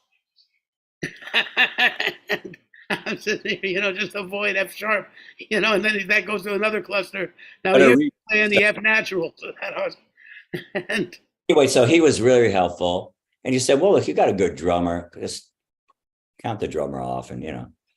But the first gig. So what they did was they flew me out to see her gig with the last gig with the guy before me, and Larry Farrow was a conductor, musical director, and it was the Kansas City Symphony. So I sat on the side, and I had the music, and I had a tape recorder, a little cassette player. So I taped the concert. I had the music. I went back to New York, and I listened to the music, and I had seen it, tried to kind of figure it out. And I figured out, okay, well, I'm just going to count it off, and I can just kind of, do a beat. And so I did. And the first gig was at what was it? The Cherry Lane Theater or something? No, the Cherry Hill, whatever it was in Jersey. It was like a kind of a supper clubby kind of the thing. Red Hill. No, Cherry something. Anyway, it was a big supper club, right? And so we had to they had a nice big band and strings, a big string section. So I had to conduct, kind of orchestrally, and we had all the arrangements. Nancy's arrangements all worked as trio or small group or this group, right? So I just decided before I went, I said, okay, I had done a little bit of acting. I said, I'm going to pretend that I'm a really good conductor. I'm going to wear my tuxedo. I'm going to stand up really straight. And I'm going to just, So I did it. It worked out. I was good. And I played the piano. So I conducted from the piano, which is in front. And I didn't use a baton or anything. I just do my hands and cut it off and started it off. And so at the end of the 2 weeks, they had this Russian violin player. It was kind of a tough guy. And he came up to me and said, you're one of the best conductors we've ever had. I go, really? He goes, yeah, very simple. Your time was good. Let us play. I went, okay, well, I can do this. And That's so great. when symphonies were, and we did the Fort Worth Symphony. And there was a really good conductor there. And he said to me, you could be a really good conductor. I'm going to turn you on to my teacher in New York, who was my teacher. I studied conducting with a real conducting teacher. Then he gives you a weight, and so you can get your beat right and show, really learn conducting. I mean, as well as I do. So that was a great, Nancy Wilson was such a great experience. I learned conducting. I had to learn arranging. I'd never arranged anything really, just out of my head. I never studied arranging. So she wanted to do some songs. So I said, okay. And I arranged them, man. Just wrote it on paper, wrote out the parts, all the parts. I'd watch TV all day, writing parts off the score, played on the gig. It came out great, So I started arranging for her. And then she wanted to do a duet. You and I were made to be lovers. And I said, oh, I'll do it. I'll sing a duet with you. So I learned to sing. It was great. Sing a duet with her. So it was job training, man. It wasn't like I learned all that stuff ahead of time. I learned it because I needed to do it. You have to be a quick study sometimes, Yeah, I mean that you in a phenomenally short time you were conducting for Nancy. I mean, just saying, I want you to be a conductor, and there you go, acting the part. Yeah, that's life, isn't it? That's pretty much what we do. You just what do they say in acting and improvisation? Just say yes. Yeah. When you're improvising, that kind of works in life as well, I think. My sons are in their 20s, and I always say, they'll ask me, should I do this or that? I go, well, you should do what you want to do. But the only things I've ever regretted are things I said no to. I've done yes to shit that was a drag, but I still didn't regret it. But there's a couple of things I really, I wish I'd done that, So it's better to do things, I think. Yeah, I think I read somewhere, somebody said the things as you get older that you regret are mostly not the things you did, but the things that you didn't do. That's how I feel about it so far. Maybe I'm going to do something I regret. I'll let you know. Well, you. Well, I always thought I say one reason I really don't like the song "My Way." There are a number of reasons I don't like that song, but I said the lyric that really irks me the most is this is now it's the end is near, so it's a guy, he's not 14 years old, singing this. He says, "Regrets, I've had a few, but then again, too few to mention." I'm like, really? I mean, I haven't had that many, but too few to mention. I could keep you busy for a while mentioning things. You know what I mean? And, 30 hours. Yeah. That kind of bothers me. You know what I mean? But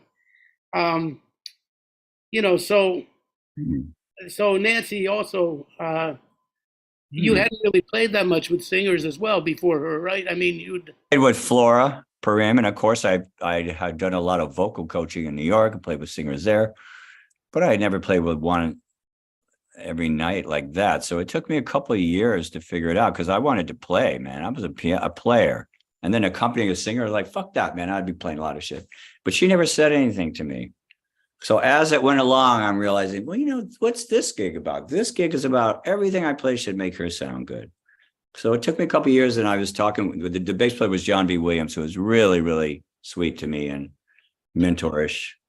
He's over 11 years older than I am. He's still around. And at one point he goes, yeah, you're doing a great job, man. I goes, yeah, I kind of figured out. I goes, yeah, in the beginning, Nancy said to me, what's that kid playing? And I told her, he'll find it. Leave him alone. And it happened that way. So I really learned more about accompanying. I mean, when I was with Cannonball, I had to accompany him and Nat, and but that's different. But yeah, playing with a singer is really different. Now, Nancy had the perfect ears, and she never had a bad night or anything. Like, it wasn't like that. It was just, don't be too busy. I didn't want to, I had to breathe, as Cal. Right. So you had, and she kind of basically let you find your way. He did. It was really nice. We were very close, all the rest of her life. That's very nice. I mean, that's beautiful. And at this point too, you you saw there were a lot of comics. I remember you talk about seeing a young Steve Martin and David Letterman before anybody knew him, being kind of unhappy and saying something like, boy, soon I'm going to have my own TV show and I won't have to do this stuff anymore, And exactly. So that was all through being with Nancy. And then My dad loved entertainment. So when I was 12 years old, we lived in, we lived in Berkeley, but one of his nieces was getting married in Greenville, Mississippi. So he figures out this way we can fly to Las Vegas, catch Sammy Davis Jr.'s midnight show, and then fly to Mississippi. So we did, and that blew my mind. Seeing Sammy Davis Jr. at 12 years old, do everything, play, great singer, dancer, play the piano, play the vibes, play the drums, do impressions, be funny. I thought, whoa, I want to do this, man. So I was really happy on Arsenio. He came on the show and I got to tell him that and talk to him, and he was great. So he was just he was in his dressing room when he's going time after time. I don't know, he's doing that. Then we talked, and then he goes out, and we had rehearsed this bit he was going to do. So Thriller, he was gonna, your butt is mine, and he was just going to dance, and he did this dance, and he goes over, and Arsenio, gave him a lot of time, like 3 segments, and at one segment he goes, hey man, do you think I could just go do one with the cats, sing one with the cats? And Arsenio goes, with those guys? Yeah, sure. So the cameras are going crazy, they walk over there. I go, where do you want to go? He goes, time after time. I go, what key? He goes, I don't know, baby. Find this time. And I find the key. I didn't really know the song. So we do a little intro. We start in. John B knew it. Boom. It was magic. He was great. He was a great guy. And he died a couple of years or a year or two after. But he, it's so wonderful when you get to play with the, people that you have childhood memories of like that. I mean, that's.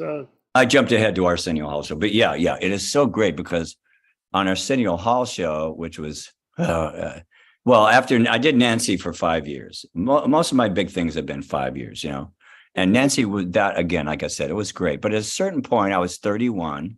I started with her at 26. It was about 81 or 82, 1981 or 82. And I just thought, if I continue like this, I'm going to end up musical directing Anne Margaret in Vegas or something like that. It's not I want to go. I want to be a musician. I actually didn't know what I wanted to do. I was kind of burnt out on the road. I'd been on the road since so young, 12 years at this point. So I quit Nancy and, on good terms, it was really nice. But, and I didn't want to take another road gig. So I stayed in New York for 5 years trying to figure out what I wanted to do. And it was a really difficult time for me. So to make money,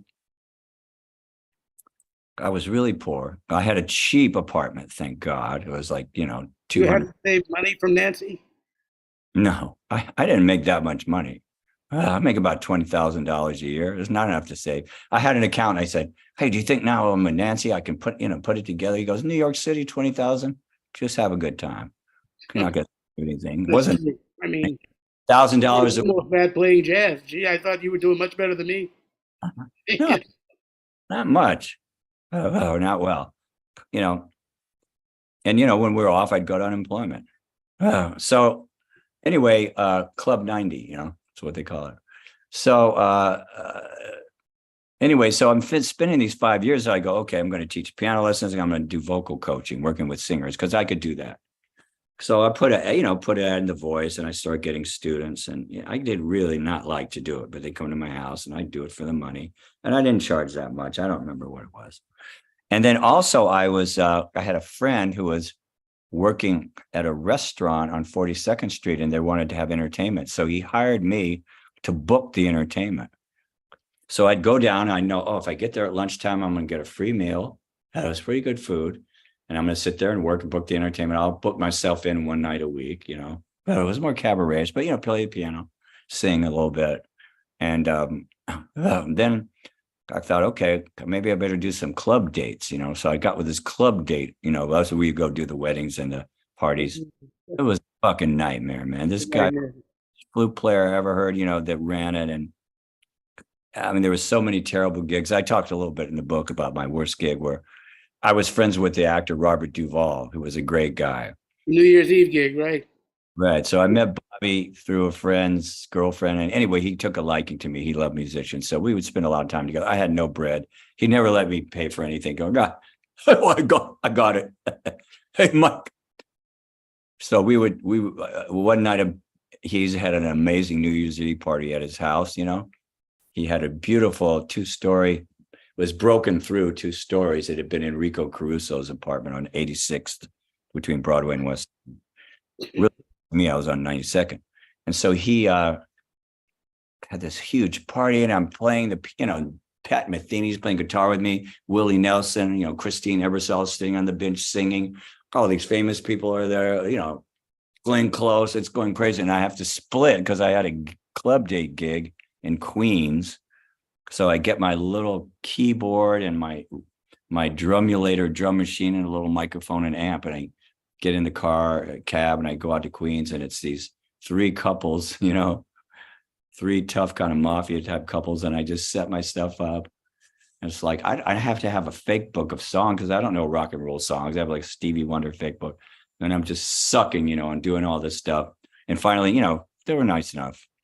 They kid, you want some Schoonjili. So I get through that at 2 a.m, sweating through my code, and I'm just thinking, I'm never going to do this again. So I get home late, I don't even go back to party. Go to sleep, and I just say to myself, if I ever make it, I'm never playing New Year's Eve again. And I have not played New Year's Eve since then.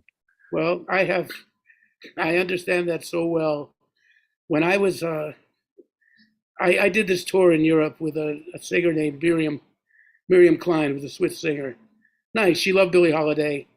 And the band was Roland Hanna on piano, Wow. a very good bass player named Isla Eckinger from Switzerland, and Kenny Clark on drums. And it was just a wonderful thing to play with Kluk and Roland every night. And then we were going to stay. I was actually with my oldest daughter's mother, and we were going to make a baby and stay in Switzerland. I was invited to stick around and maybe teach at the jazz school in Bern. And Kenny Clark had told me he wanted to make a band and have me in it. And he would be in Paris, but he says, you don't need to rehearse. I'll just tell you where the gigs are, and you just meet me on the road, and we don't, that's beautiful. So my life is going to be wonderful. I've got this gig. Who needs New York? Enough of that. And then I found out my mother had cancer, and she was not going to make it for long, pancreatic cancer. She ended up living a little bit longer, than they expected. But to make a long story short, I had to go back to Miami. And you quoted a comic named John Bowman. And one thing he said with Florida, I think this is so true. If God put his hand on the earth to make the Great Lakes, what did he put on Florida? So there I am back in Miami. And I'm playing an occasional gig with Ira Sullivan or Tony Castellano or Dolph, one of the few jazz gigs, but there's not enough to make a living. I'm actually playing solo piano and singing Start Spread and New News. It's like terrible. I'm doing that, subbing for friends who do the happy hour gigs. And I met this guy who had a club date band. And then through him, I met other people who did. So I was doing these club dates on the weekend. So it was like falling down an elevator shaft, after being up there with Kluk and Roland and this and that. It was like just absolutely spiritual disaster. So one night, and I had a tux. I had a club date gig that I didn't know these people, but the agent said, go there. And it was the first time in my life, and I know a lot of tunes. I hardly knew any tunes. They played all Barry Manilow and Neil Diamond tunes the whole night. And that wasn't too hard to fake, to hear through them and this and that. The only tune I'd ever even heard was Copacabana. That was it. I didn't even know any of these things. And the music was, there was an accordion. So it was accordion and bass and a terrible drummer. And then I was, there too. So after the gig, my friend Dick Poole, a drummer who was also doing a club date, he picked me up. And I said, I'm not going to do this anymore. I mean, it's not worth it. I mean, I'm going to find, there'll be other gigs. In fact, I don't want to ever wear this damn tuxedo anymore. So we were passing Hallover Pier on Miami Beach, Collins Avenue. And I said, wait a minute, let's park the car. And I went and I took off my tuxedo and I lit it on fire and threw it in the ocean and walked back in my drawers to the car and said, "Take me home." And that was my last club date. you know. Did the right thing. So I know what you were feeling, man. That sounds like the greatest party. Terrible. And you're making some money, but not even that much. They take all the money, the club, the company, the club date house or office or whatever it is. Yeah. Yeah, I mean, it was. But it's a way to stay alive. Herbie, all those guys played club dates. It's to live. You got to make money. But rough. Yeah, there was, So, go ahead.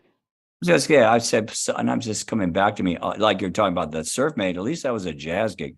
I played so many gigs where I kind of sang and played, like you're talking about, playing the piano. Oh God, Yeah, yeah. there was that. But back to I was just thinking now, Arsenio, you met him because he became. They flew him in from Cleveland because the regular opening comic for Nancy couldn't make it, right? And that's how you guys met. We were in Chicago, and the comic, this really good comic, Mickey Marvin, who always was with us, got sick. So they just sent somebody to the right near. We were at the O'Hare Hyatt, and it had a really nice room, like a 300-seat dinner club. These O'Hare, there was O'Hare in Detroit that had it, just different places, right? It was in Dearborn actually. So they just sent somebody to get this club comic, and they got Arsenio, and he showed up, and he was funny, so then Nancy, he was with us the whole week. So Nancy flew out. John Levy said, "You got to manage this guy." John Levy said, "Okay." So Arsenio flew to LA and started getting managed by John Levy. That was kind of his big break. And then he was opening for Nancy. So we became really good friends on the road because we skipped it, but I started doing stand-up comedy that 5 years I was in New York. That's what you called your lost years. Yeah. And, I've lost years before Arsenio were really just trying acting. I did stand-up comedy, kind of like Victor Vorga, the jazz, at the piano, but it's also not at the piano. Well, we're talking 1982 when you left Nancy, and 1988 is when Arsenio's show began. So maybe 83, I started doing all that stuff. Yeah. And that's when that show began at the very end of 88. We did some, we got the show together. So what happened was Arsenio, we were friends. And whenever I'd go to LA, we'd play basketball, and he had a whole group of guys, African-American actors and, Samuel Jackson and all these people would hang, and we'd hang. And then one day I had seen, he had done Coming to America with Eddie Murphy. And then he took over for Joan Rivers, The Late Show on Fox. But that, he was just taking over for a while. So then he got offered his own show at Paramount to be a syndicated talk show host late night, which is what his dream always was. When we were on touring with Nancy, he said, "Hey, one day I'm going to do a talk show, and you're going to write the theme and do that." Cool, man. So he called me and he said, "I want to do an all-women band." I said, "That's a great idea. Let me try to help you find some people." So I'm kind of sniffing around LA. I'm in New York, but I'm calling around. I didn't really find anything. And then not too long after, he calls me. He says, "I've changed my mind. I want you to be the musical director." I said, "Well, what, I have to live in LA?" And I had gone to UCLA, so I knew LA. He says, "Yeah." I said, "I don't know if I want to come out there." He goes, "Well, why are you going to stay in New York, man? The only reason to be in New York is to be a male model or a stage actor, and you're not either of those." So I flew out on my own dime, and I meet with him and his producer. And they looked at some of my comedy tapes too. They wanted to see if I could talk, and be funny. And I walked out of there, and he whispered to me, "I want you to have this job." And the next day they called, and I had the job. And so I didn't even have the money to go out there. I didn't have the money to negotiate. I had to negotiate my contract. So I had to borrow money, $10,000 from my mother to pay this lawyer to negotiate it, because I didn't want to get an agent and have to pay. In case it was a success, you got to pay him 10% for the rest of the time, right? So my mom nicely dug up 10,000, which was a lot for her, or maybe it was 5. Yeah, I think it was 10,000. So I got this lawyer, and he made this deal for me. It was a good deal.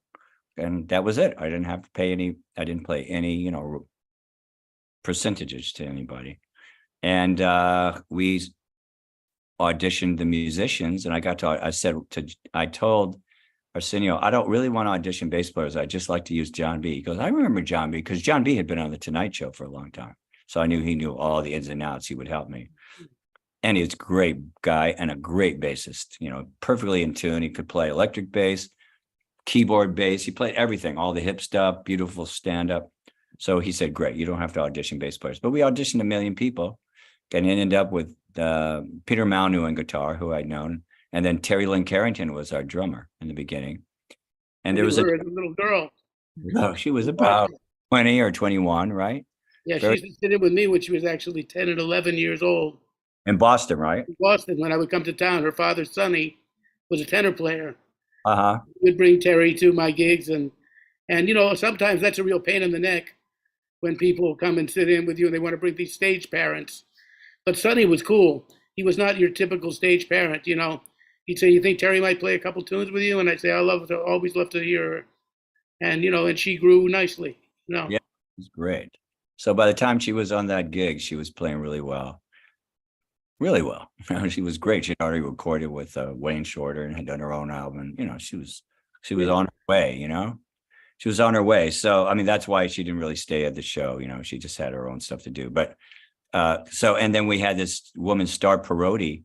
I decided I didn't want to have to play all the samples and, we have to play all this pop and rock and funk. I really just wanted to play keyboards and conduct and, talk. And so I got her to play all keyboards too. So we had 2 keyboard players because Arsenio said, I just want to have 5. What do you want to get? Do you want to get a sax player? I said, well, if you're cool, that I'd rather just get another keyboard player. He goes, yeah, whatever you want. So that was great. She did all the work making the samples and she's got a great ear. She's a great player. We're still really close.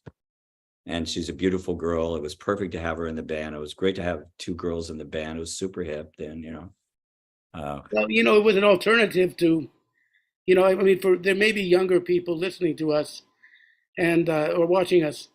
And, you got to understand that Carson was really the standard in fact, he was the only game in town for a long time as far as late night talk shows. You had Mike Douglas and Merv Griffin in the daytime. Letterman, Well, Letterman was not yet on, I don't think. Yeah, he was on. He was on he was after Carson. Right, but and Carson had left by 1988, right? No, he was there at the beginning, I think, and then it was Leno. I think he might have still been there. I could be wrong. Oh. Anyway, there was, Arsenio was doing something different with the late night. He said his audience would be the kids of the people that watch Carson. Right, that was kind of more or less.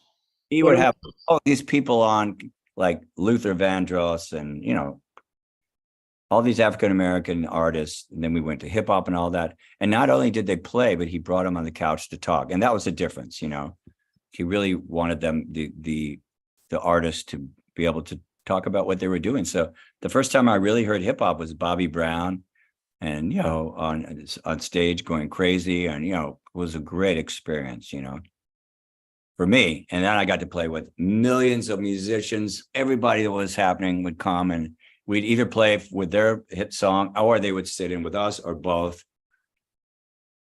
So that's when the Sammy Davis thing happened. It was great, super great. And, I think it was a good time to leave New York in a certain way because the vibrancy, I left and basically went to Canada for 15 years, but I toured Europe about 60 times in the meantime. Yeah, either with Walter Davis Jr. or on my own. And, I had rhythm sections in different parts of Europe. I think that's what Foster said. You guys toured Europe, or you said you played in Austria? Yeah, well, I played everywhere. I mean, almost. I didn't play in the only Eastern Bloc country I played in was the former Yugoslavia. But I never, but other than that, all of Western Europe. Wow. I did that and probably I figured out I was going 3 or 4 times a year, usually once every season for a few weeks.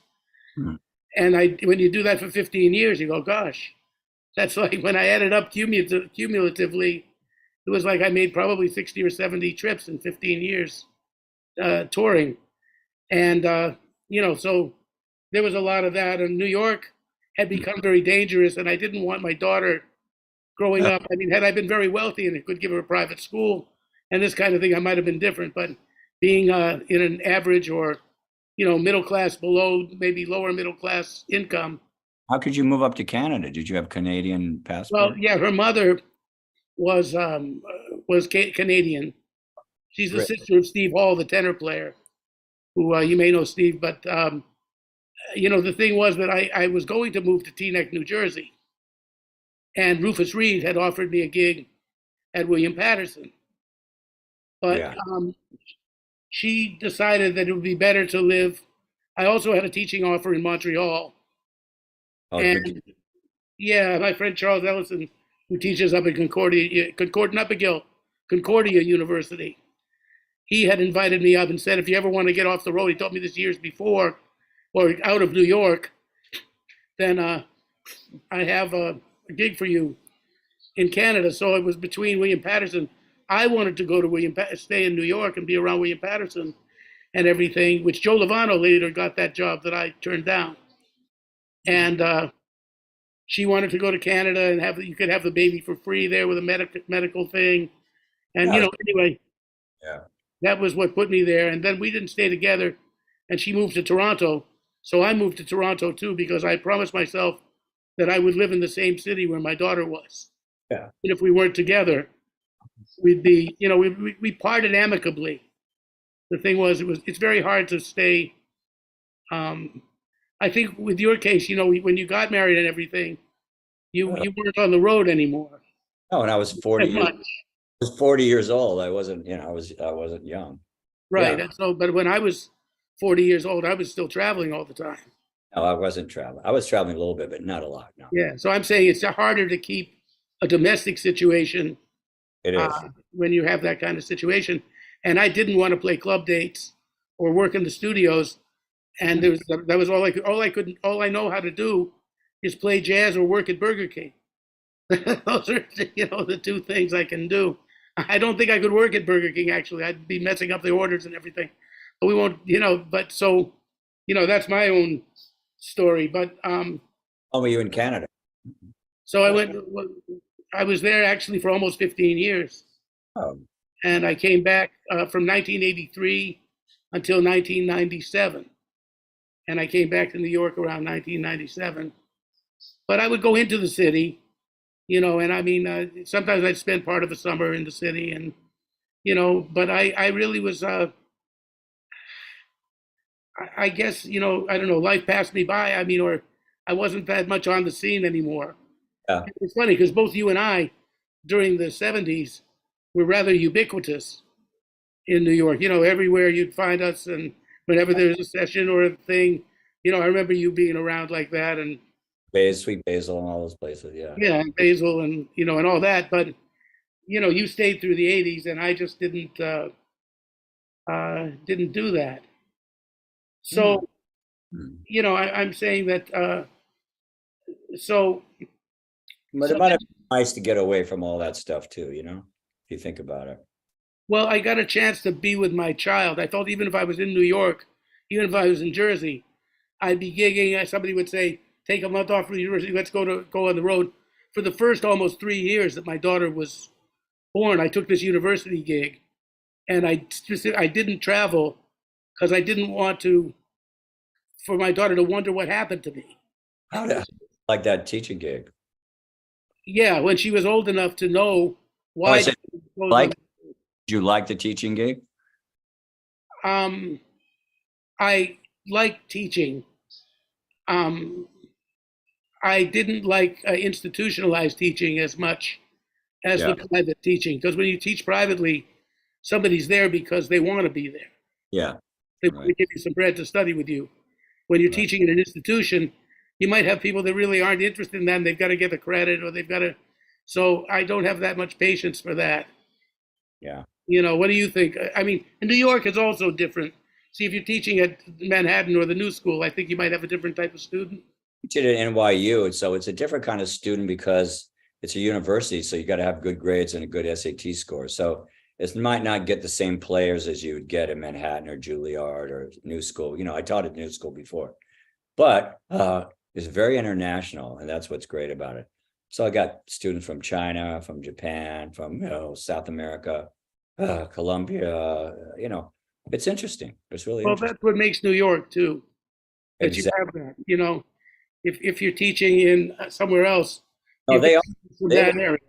I know it. Sorry, to interrupt you, Oh but no. they really want it. Their culture might not be jazzy, but I have a woman that I'm teaching now who's from a little town in China, maybe a couple of hours from Shanghai or something, or even further. And she had already gone to a conservatory to study classical music in Shanghai, and now she wants to do jazz. And so, well, why do you want to do jazz? It's not her thing. She hardly listens to jazz. She goes, well, I'm going to be a teacher.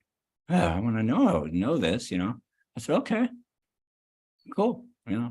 So she's been with me now. It's our third semester. She's in my ensemble. She's improving. But it's the cultural thing, man. You're either swinging or you're not. It's kind of hard to get people to swing.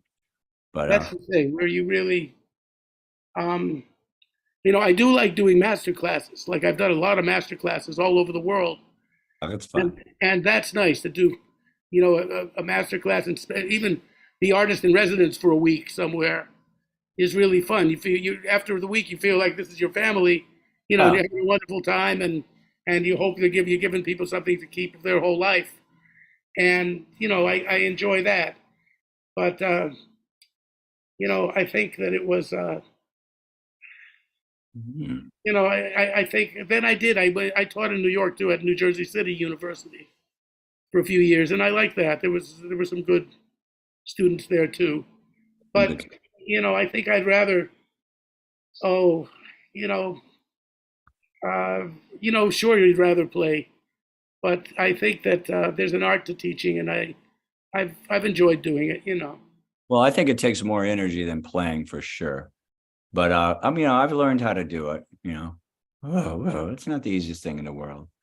But Yeah. because first, I feel like it's being a therapist. I got to get to know the students. They all need something different. I don't have like a method. I mean, I have certain things that I like to know, but the way I learned was not through the Berkeley or something. I just kind of figured it out what I wanted to do. And I tell these students, I said, I could study whatever I really wanted to play. You got to learn all this stuff here. They got to take this class and that class and arrange it. I didn't do that. I was just like, I'm going to figure this out, McCoy or whatever. Well, I was the same way. That if I like somebody, I just approach them. Because I think you're very brave when you're young too. Yeah. You walk up to anyone. I'd like to talk to you about Bill Evans in a minute because I know you had like a nice relationship with Bill. But for instance, I went up to Bill and I had some questions about race relations, and I had I was 18 and I went to the jazz workshop. I was living in New England Conservatory and just choosing to go to where I wanted to, and playing strip shows at night and in the combat zone.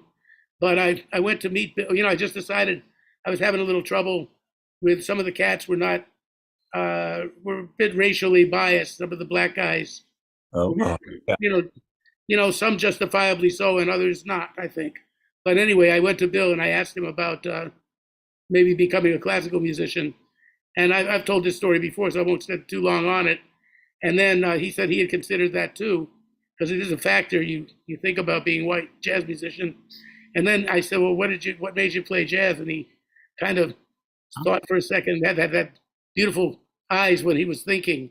You Oh, could see Bill thinking, and he'd say, well, man, I think it comes down to the need to swing. How much do you need to swing? He says, because classical music will give you a lot of rewards, but it might not give you that. And then I'd ask him, I had written these couple of tunes, and and you mentioned looking over his shoulder and him letting you stay to watch him work things out. He said, come tomorrow night and bring your tunes. So, wow, I brought these two tunes of mine, and he played them for me. And then he critiqued them. He told me this one that I thought he would really like. I didn't intend that he was probably going to play it, but at least he gave me an opinion on my composing. He said, this one is okay, but this one, which was the one I didn't think he'd dig, he said, I like this. But anyway, he was open about that. Can you tell us a little bit? You got closer to Bill. I would visit, I would always come to hear him and talk with him, but you actually had breakfast with him. And Yeah, well, I met him because when I was with Cal Jader's band when I was 20, he was a big important person to me, an idol. He would always, his band would either be there before all the different clubs we were traveling. We were all playing those days. And oftentimes we would cross paths, like he'd come afterwards or before us. So I just got to know him and I talked to him and he was always really friendly. And he never heard me play, just super friendly. But I'd say, what about this? What about that? So when he'd play in San Francisco, when I lived in Berkeley, and when I was 20 and 21, I'd go. He was playing at El Matador, which is a club I played with Cal Jader, so I could get him for free. So I'd go every night, every set, and so they just, he got to know me really well from that, and pretty soon at the end of the night, like, you want to hang out, want to get something to eat, Mike, come on, and we would just do that.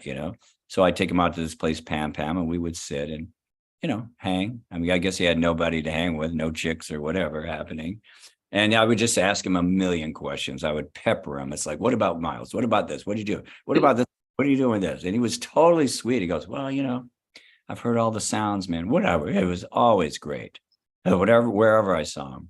So one day before I went over there, or evening, because they would start maybe at 8 or 9, and everything was later then. So he'd probably play 3 sets during the week or something like that.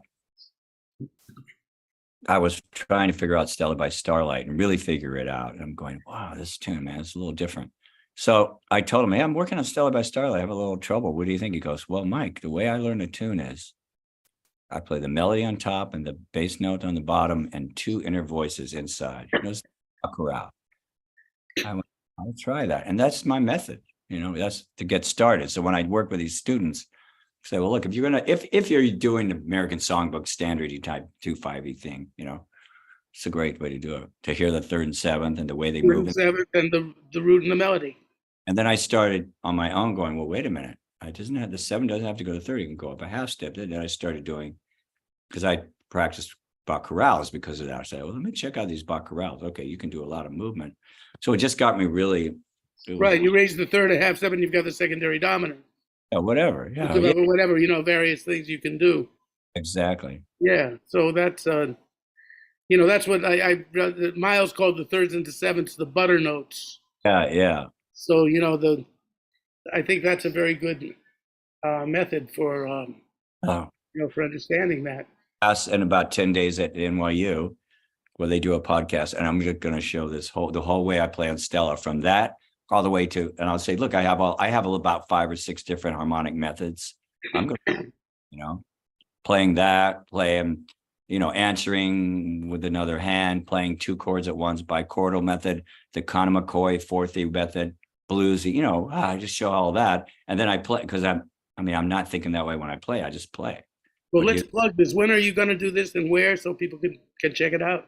It's Wednesday. I'll tell you the date. It's a week from. It's 2 weeks from yesterday. So let's see. It's at NYU. I don't know. It's just, I think they got an NYU podcast thing. It's the 18th of October, but I'm playing the 27th and 28th of October at Mesro. Okay. Yeah. Warren Bernhardt. We were talking about comedy earlier, and he knew Bill quite well. I don't know if you knew Warren. He was a wonderful piano player, and he had been good friends with Bill Evans. Yeah, I didn't know him, but I heard him. But anyway, we used to hang out a little, and Warren said that he was surprised. He went to Bill's house, and he said, of course, he went right to the record collection. He thinks, no, what's he gonna? And he said he was surprised by the amount of comedy records that Bill had. He said he wouldn't be the kind of cat. He said, though he was a regular type of guy, that was the thing that was funny. When you talked to Bill, he had that New Jersey accent, and he just sounded like a guy from Jersey who just happens to be brilliant. But Warren said that he was surprised by his comedy collection, Shelley Berman and Mort Saul, and the likes of all that, and Bob Newhart fan, I think. Yeah, Bob Newhart as well. That's right. I was trying to think of the other one that used the telephone.